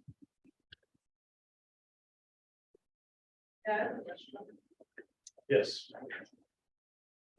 I was solution to the problem, close all of the entities, and just one, they would stay with me. That way you gave it closely monitored the policy.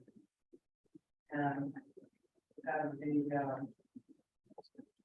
derivatives and the companies following for follow up all their properties. I'm sorry, I'm gonna interrupt. I think there's yes, I think there's misunderstanding. The questions were for the council, not for members of the public. Did you understand what I just said? I'm not listening right now to what you just said. This is a conversation about remote policy for the council. And so we're going to have that conversation if we may. So for the council, the question was, are there any questions about the policy that's been proposed and how it might appropriately fit what it is that the council needs for, if it chooses to adopt a remote policy program?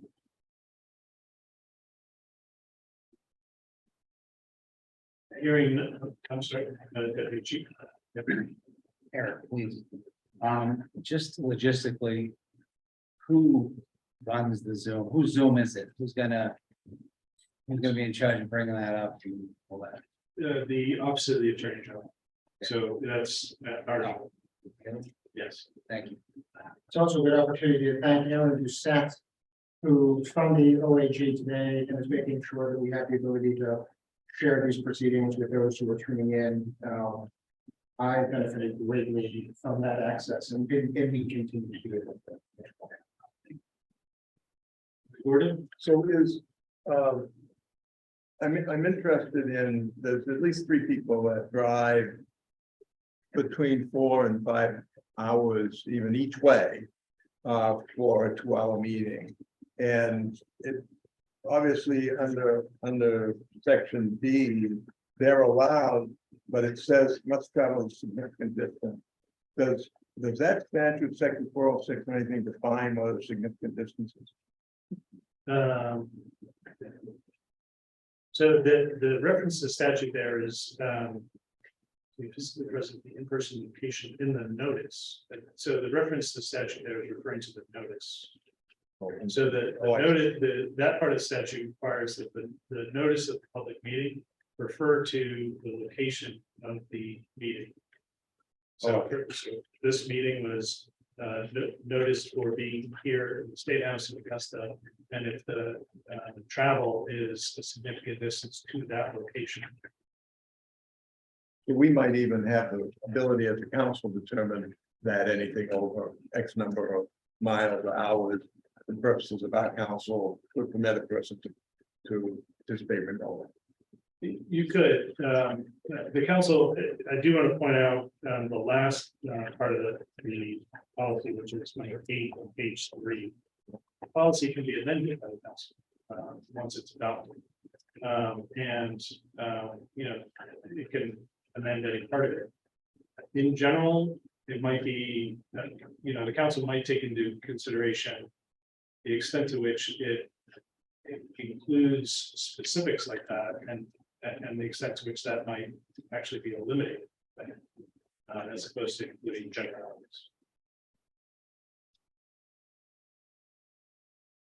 Yes. I would just offer up the consideration of a council member has an illness or an immediate family member.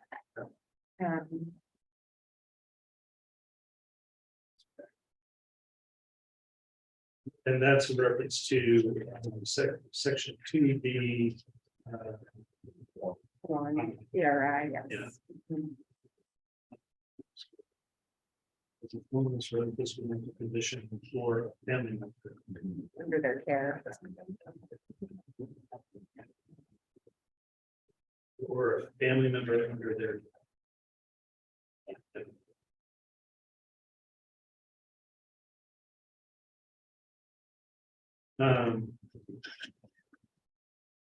We can make that amendment. There's 2 ways to do this. We can vote on the original draft, or we can vote on the draft with the suggested amendment. I would suggest we vote on the draft with the suggested amendment unless there's opposition. I saw 2 hands. Actually, 3 hands. Yes. Do I win? The only thing that I know is that under section 3A, which it says to notify the council chair no later than 5 business days before. In the winter time, sometimes what you guys get here is nothing like what we get down there. And I guess I would just like kind of the flexibility to say, gosh, in Valley G, we're gonna have a sleet storm. Can I please call in? I think that's an important point, and I think that time frame is built in part to ensure that sufficient notice can be made to the public about the change. Okay. You know, at the moment, the idea is that, and the council can change this. All of the meetings will be available over Zoom. And so maybe that's not that significant of an issue. But certainly the council can, you know, reduce that time frame. You know, knowing that we can, you know, change it further over time. That's my point. It's the 5 days. I mean, usually 24 to 36 hours, we know what's going to happen as opposed to 5 days. Any further comment? Well, I would focus, Betsy, on the where possible. Okay, I'm just putting it out there. And liberally interpret that so that Okay. it wouldn't be possible if you didn't know what the weather was until the very morning of the meeting and you notify the chairs as soon as practical. Okay.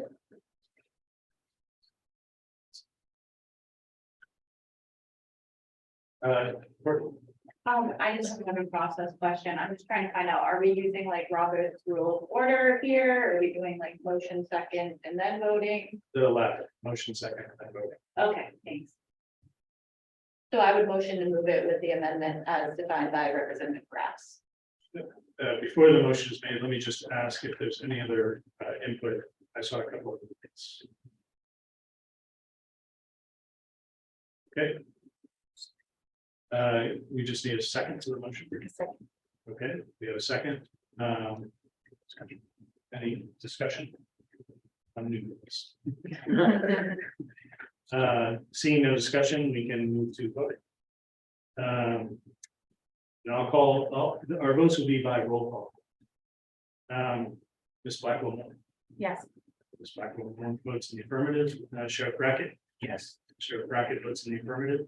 Representative Kraft. Yes. Representative Kraft votes in the affirmative. Mr. Everett. Yes. Mr. Everett votes in the affirmative. Ms. Fitzgerald. Yes. Ms. Fitzgerald votes in the affirmative. Mrs. Gary Allen. Yes. Mrs. Gary Allen votes in the affirmative. Ms. Kimball. Yes. Ms. Kimball votes in the affirmative. Mr. Mann. Yes. Mr. Mann votes in the affirmative. Mr. Nodden. Yes. Mr. Nodden votes in the affirmative. Mr. Goulet. Yes. Mr. Goulet votes in the affirmative. Deputy Chief Small. Yes. Deputy Chief Small votes in the affirmative. Mr. Smith. Yes. Mr. Smith votes in the affirmative. Dr. Thacker. Yes. Dr. Thacker votes in the affirmative. Ms. Tuel. Yes. Ms. Tuel votes in the affirmative. Dr. Vincent. Yeah. Dr. Vincent votes in the affirmative. Remote meeting policy as amended by Representative Kraft has passed. We will circulate the revised version after this meeting.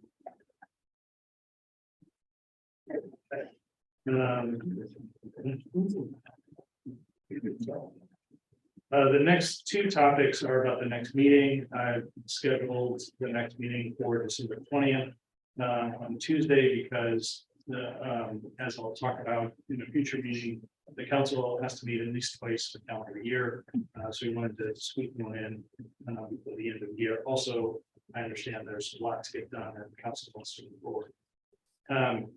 If there's any difficulties with that day, I called the group previously, but let me know if that would work. We've reserved this room for that meeting. And this next topic is really for the council. It relates back to the conversation we had earlier about what the council wants to hear about. So some suggested presentations are presentations about the current status and scope of the opioid crisis in Maine, such as, what data do you want to hear about? What kind of information do you want to hear about and from whom? With a couple of caveats. One is that there's a very short period of time between now and the next meeting for someone to put together a presentation.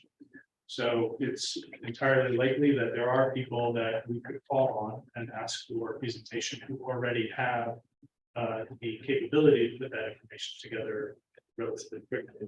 But it's also the other caveat is future meetings could have other presentations by folks who just don't have the time to put together information for us for next meeting. And there's different perspectives about the opioid crisis, there's different data, different information, different groups and bodies that the council might benefit from. So the question is, and the same question goes for, this came up a number of times in our discussion about current spending of the opioid crisis. At the next meeting, the council could ask for a presentation on current spending. The same questions come up from who would be in a position to be able to present in a month. And anybody that you're interested in hearing from who can't make it to the next meeting, is someone the council could invite to future meetings. So I will flag that I anticipate that we would make another presentation, likely me, about other provisions in the council documents, updates to the litigation settlements, settlement payments updates, and other topics. And the council may also want to talk about it in the next meeting, possible subcommittees to further its work. So that was a mouthful for me.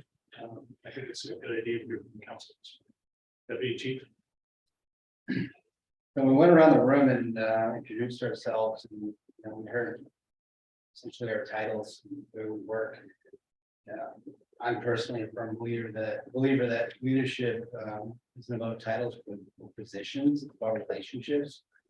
So I don't see how we get a lot done in here until we really get to know each other and have relationships amongst ourselves, amongst the group, and really form and bond as a unit.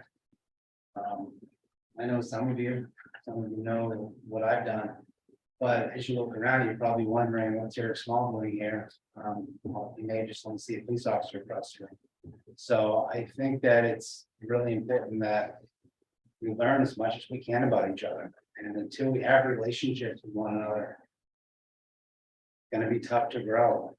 And that's my one suggestion, is that we take some time at the next meeting to learn about one another, about what's important to each other and what we've done, or what your teams have done. For me, it's what my team has done in York County.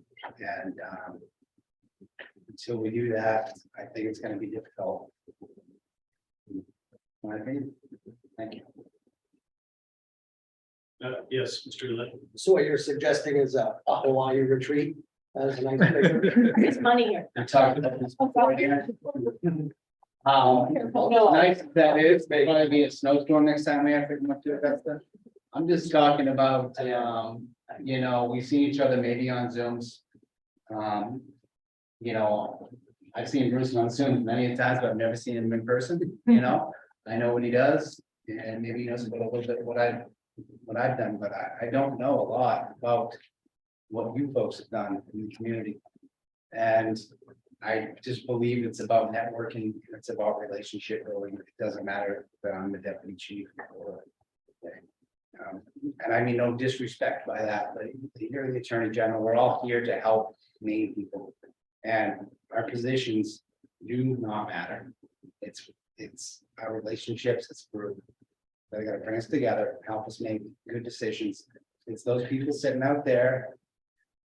Marshall left, but I met Marshall 4 years ago, and I mean that brings me alive when I see him today and able to give him a hug, So that's what it's about. And until we form this group and we know each other by first name, and we stop calling Todd, Sheriff Brackett, and being Deputy Small, we know each other.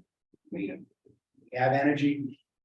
I'm sorry I want days about this, but I mean it's how we run my department. Decentralize a little bit, and we empower each other to go out there and do what we do best and talk to the people that we have empowered already. I hope that are doing the job.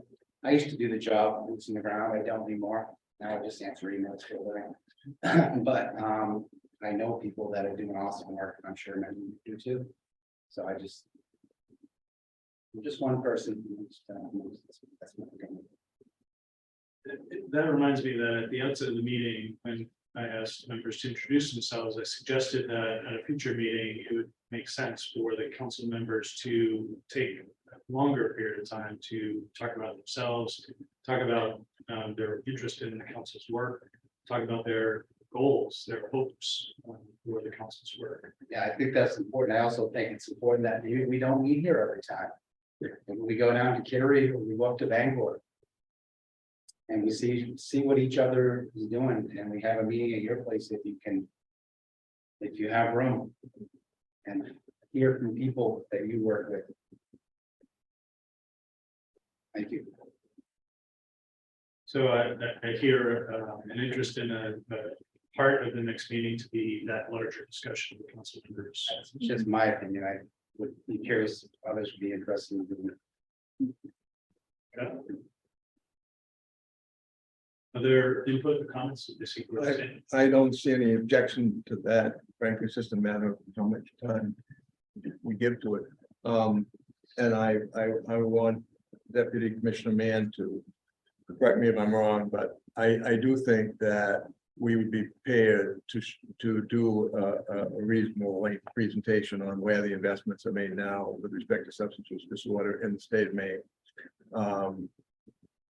We would probably ask either Sarah Squirrel, the director of the Office of Behavioral Health, where most of the federal money flows from for this topic, or Commissioner Lambert. Ben could do it as well. And I mean, it wouldn't have to be lengthy, but I think you need to know the broad strokes. Now, in truth, there are other departments in state government which have significant investments in this issue: Department of Public Safety, Department of Education, Department of Corrections. But I think what we could do, rather than prolong all of that, is we pretty much know where those investments are, and they kind of pale in comparison to the direct money for treatment and prevention coming through the HHS. So we could do that. Certainly. I was gonna also suggest, I mean, I think that makes sense. We need to supplement on some plans, so we need to know where the investments are being made, so we can affirmatively go in that direction. Also, like Eric suggested as well, like maybe we can do both. I was gonna suggest maybe a survey, so I think we're gonna want to hear from a lot of people, so we would I don't know if that's part of the bylaws or not, but I think we can all maybe put that on, because I think we'll probably be hearing from a lot of different people in different organizations. We might as well start trying to prioritize some of that. And I think surveys probably be the most efficient. Okay, yeah, we can work on that. Let me clarify on Gordon's proposal. Gordon's proposal is on the on investments and spending existing. Okay. And the other side of that is information and metrics data on the status of the opioid crisis. How do we measure it? Where is the problem? Who is the population in Maine that has a problem? Where is it manifesting itself in this?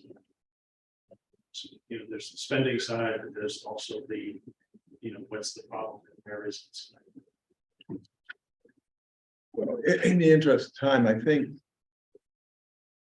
I could try to do a brief memo that would describe where our data is, how we look at it, what's available.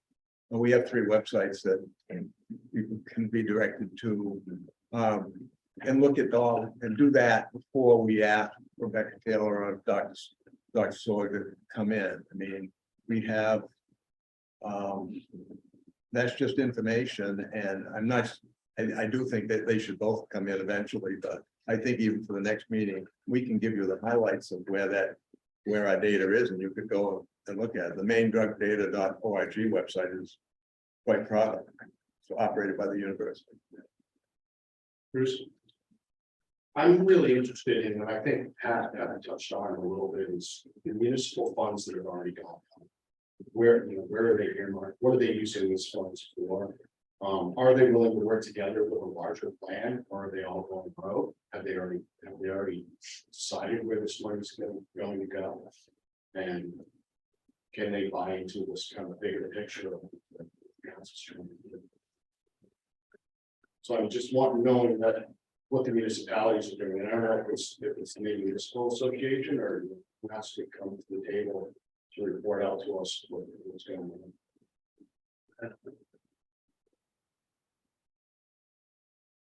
Okay. I would second that. I think that's very important to know where the funds have been spent already on the local level and what is working with that money. And I'm sorry to say, I mean, I've been in rooms where folks say, oh yeah, we just got this opioid settlement funding, and they're all just, and so nobody's talking about what they're doing with the money. And it would be really neat if we could kind of tie things together and work together instead of us all kind of, again, getting siloed. And now we have our little pot of money we can use stuff. I'll just remind the council of the slide I showed earlier about part of the council's job under the MOU is to facilitate that collaboration with state, it's cities and counties and towns. So I think that's. I just very much agree with what Bruce said, and then also for the next meeting, I would like to have a conversation about what is our process going to be as a council? Are we going to kind of pick some projects that we really care about, or are we gonna do like an open call for proposals? And we can have those conversations next time. I'd really like to have a conversation and make a decision at the next meeting. So to be more specific, you're referring to like, how is the council going to make grants or distribute its funds? How is it? The question I have is, how is the council going to distribute this funding? Secondary question is, does the council feel, is the will of the council to solely look at opiate abatement issues, or is the will of the council to be more broad in our understanding of the MOUs around polysubstance use and like alcohol and all of those? I don't know if that question really made sense, but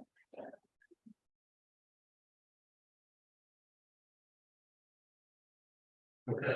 I wanted to get clear, I'm sorry, No, go ahead, Chief. I just wanted some clarification, I guess. I want to understand, I don't understand what you're saying, but maybe that'll just come to fruition.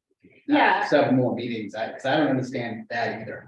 I can try to be more clear. So my question is, are we going as a body, how do we want to distribute this money?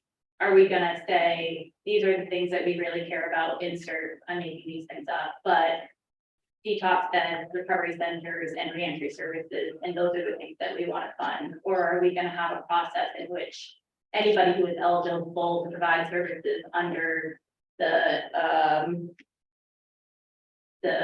amendment, the appendix, all of that very long list of things that we can spend money on? Are we going to ask the general population to send us grants? And we're gonna get way more than we have for money, and we're gonna have to go through a process in which we prioritize those grants and how we're gonna fund. Does that make more sense? Yes. And then secondary to that, does the council want to be liberal in our understanding of what we can spend money on? Are we going to say that ACEs are on the table and trauma is on the table and alcoholism is on the table? Or is it just like substance use around opiates? Part of that answer is going to depend on the terms of settlement and the uses as defined in those two exhibits. Yes, that's what I was trying to find the word for. Did it. Thank you. Yes. Yes, so that's him.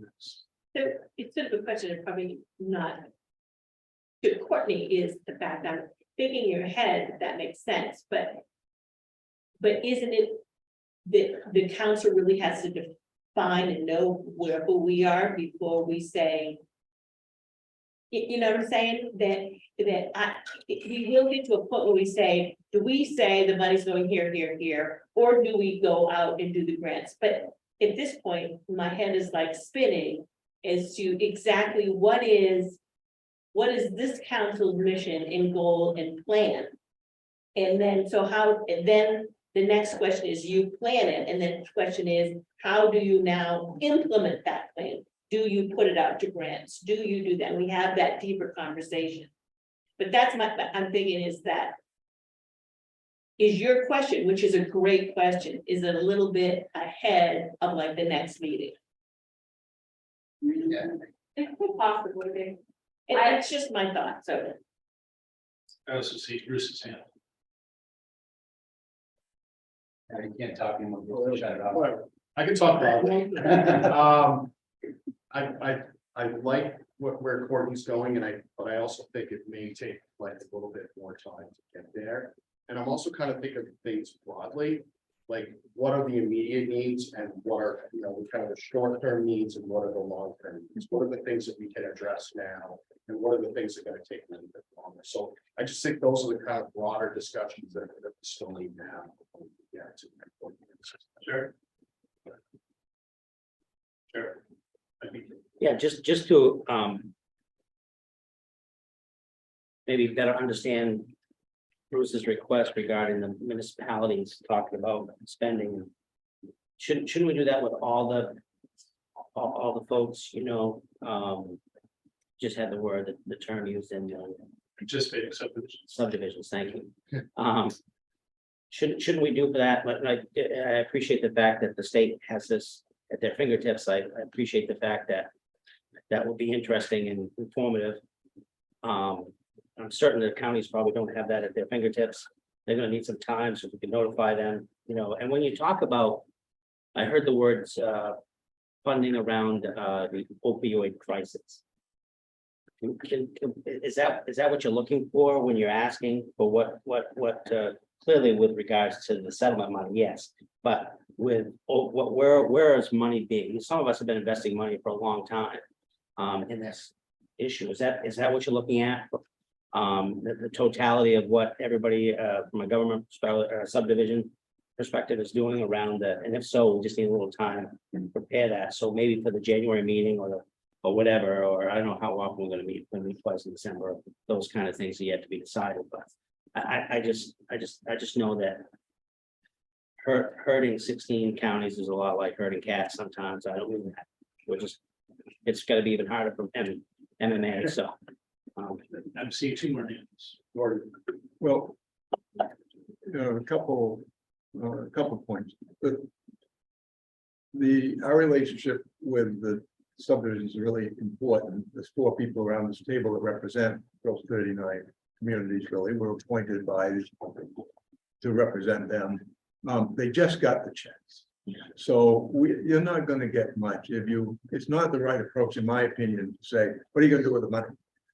So it would be more like, how can we work together to make the maximum impact on this problem? You have some money, we have some money, the state already has some money. Secondly, to make it a little easier, I think, Brendan and I both review some of the work there's councils in a number of states doing almost precisely what we're doing. You were looking at North Carolina most recently, I think. I look at Massachusetts, I look at Rhode Island and New Hampshire a lot. They're one step ahead of us. New Hampshire, maybe they put out an RFA, request for applications on a given topic, and then when I was over, they were just getting back receipts. So so we're not reinventing the wheel. We should actually look at best practices. And then finally, on a kind of a sensitive note, we are a state body. We don't have our independent ability to decide how we're going to do procurement and contracts. That's in statute. Sometimes, competitive bids. I can't sit here today and make a motion that I'd like to give $8 million to Milestone, which I could. I'll say the opportunity of life. You don't see it. No, that's not permitted by the statute. We have to have competitive bids or sole source and dictate factors that you can use for sole source. So there's going to have to be, I think, and it's taken me 4 years to figure it out, and I'm only 10% of the way there. Ben knows this stuff, but it's complicated. It slows things up. Many of you who are on the receiving end of state contracts understand that.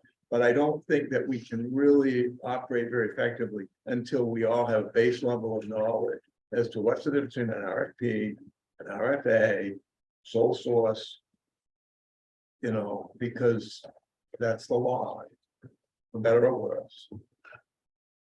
Thank you. I'm glad that Gordon's been listening to me a little bit over the years.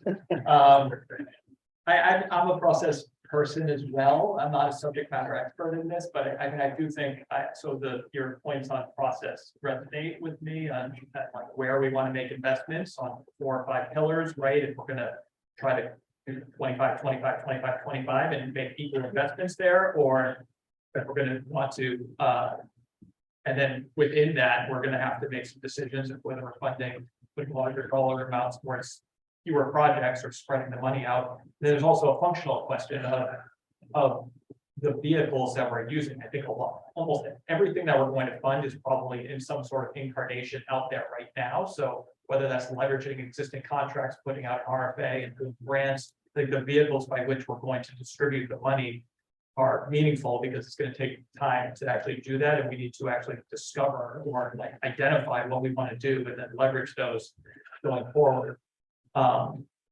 So, I mean, so that, and then the coordination with municipalities obviously is going, I mean, we could come up with a matching fund program so that we're leveraging dollars and making them go further. Some of the smaller municipalities are getting small amounts of money. And then there's a question of one time, like we have a large one-time investment now and smaller ongoing. So we're gonna have to balance that ongoing versus one-time investments. But all of that is like, I would categorize that process. So I do think we need to like go away and come back to think about how the criteria by which we're going to make decisions, which is just coming back to the process point, and then maybe defining what the problem is. So we all come with different perspectives around the table. I think there's a lot of commonalities, but I think defining what the problem is out there a little bit, like you mentioned, makes sense to me, and then maybe trying to stagger or sequence presentations from others to make sure that we understand where the investment is going.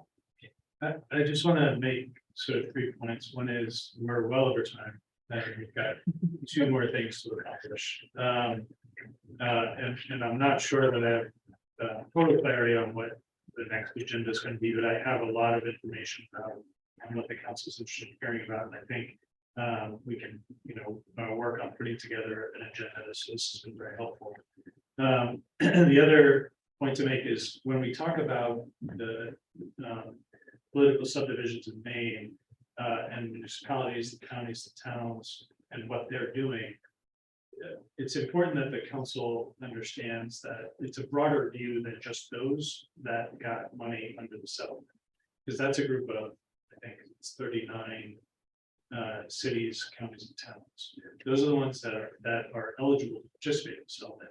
But the council's charge is to distribute funds statewide.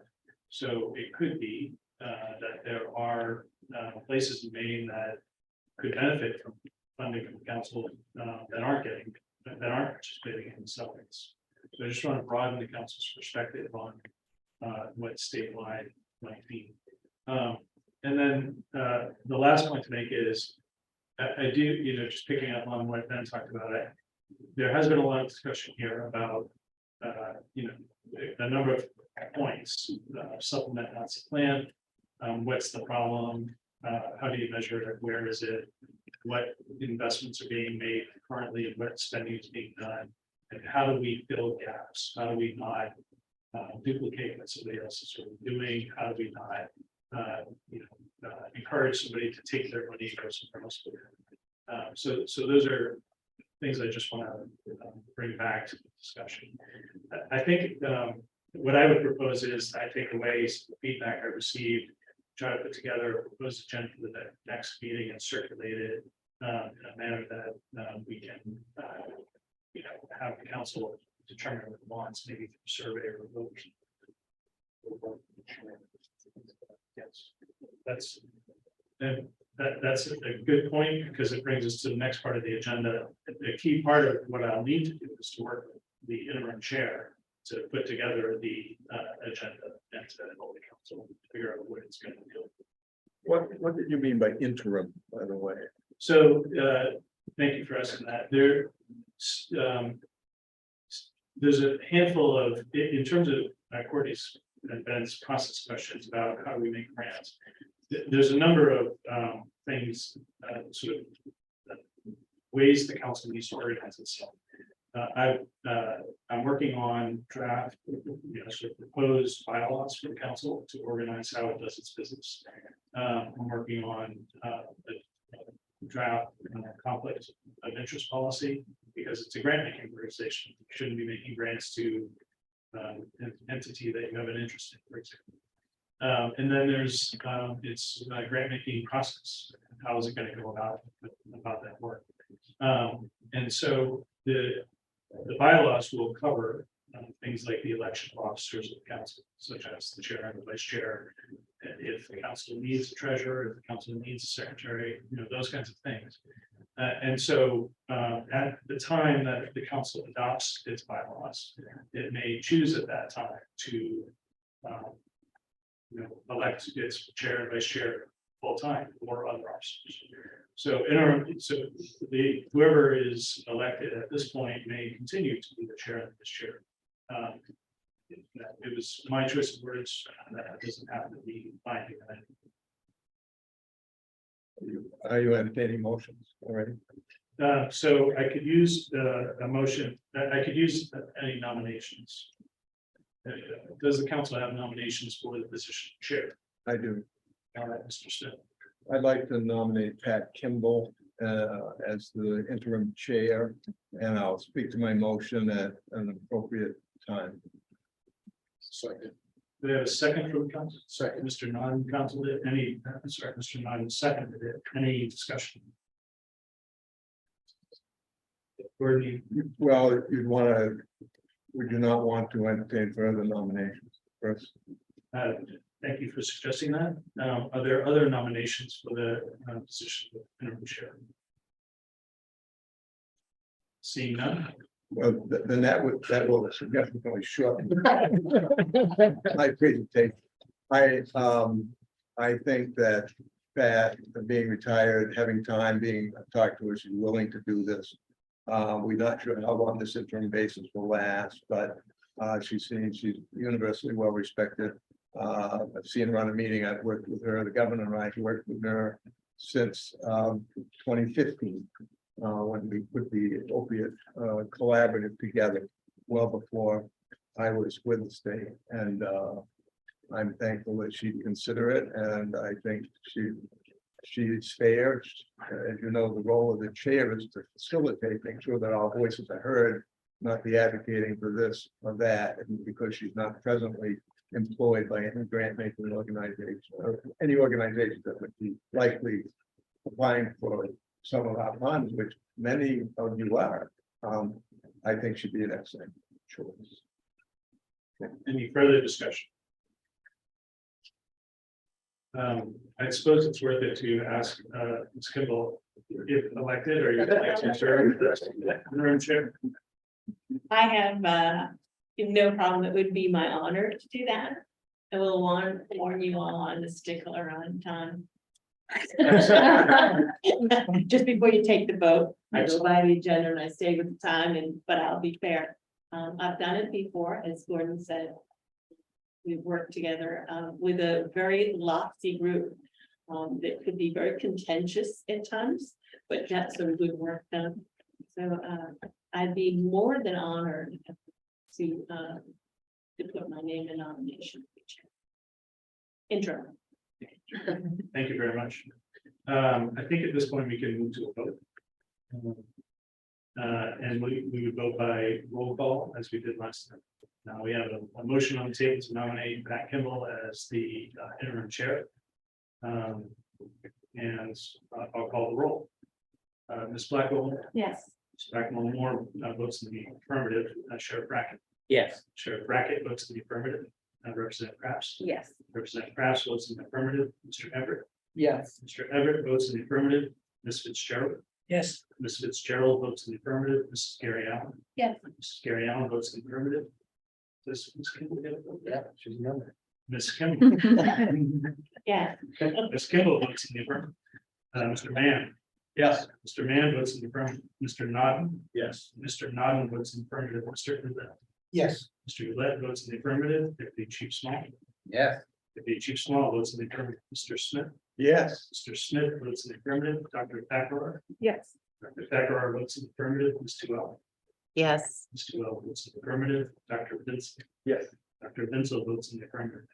The motion is passed. Ms. Kimball is the council's interim chair as of November 22nd, 2022, of the Recovery Council.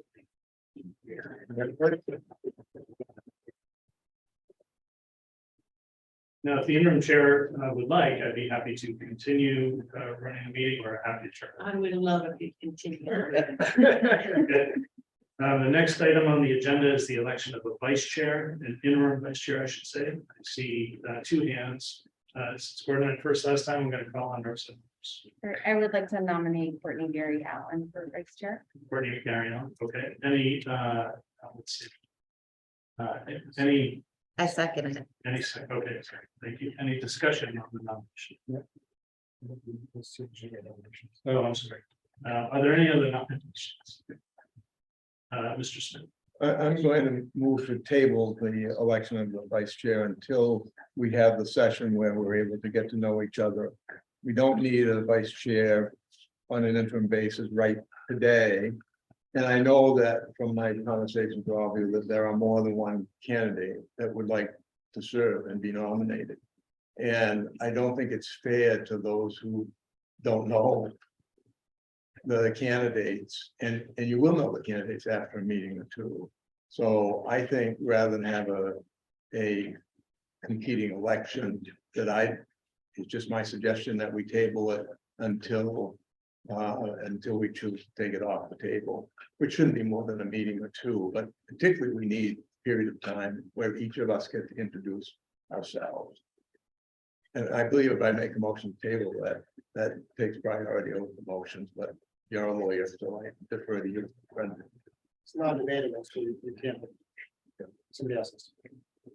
Okay. Be debatable. Say that again. I can't make the motion. A tabling motion is not debatable, so you can't debate it and then make a motion to close down. So Somebody else has to make the motion. the table, if anybody agrees.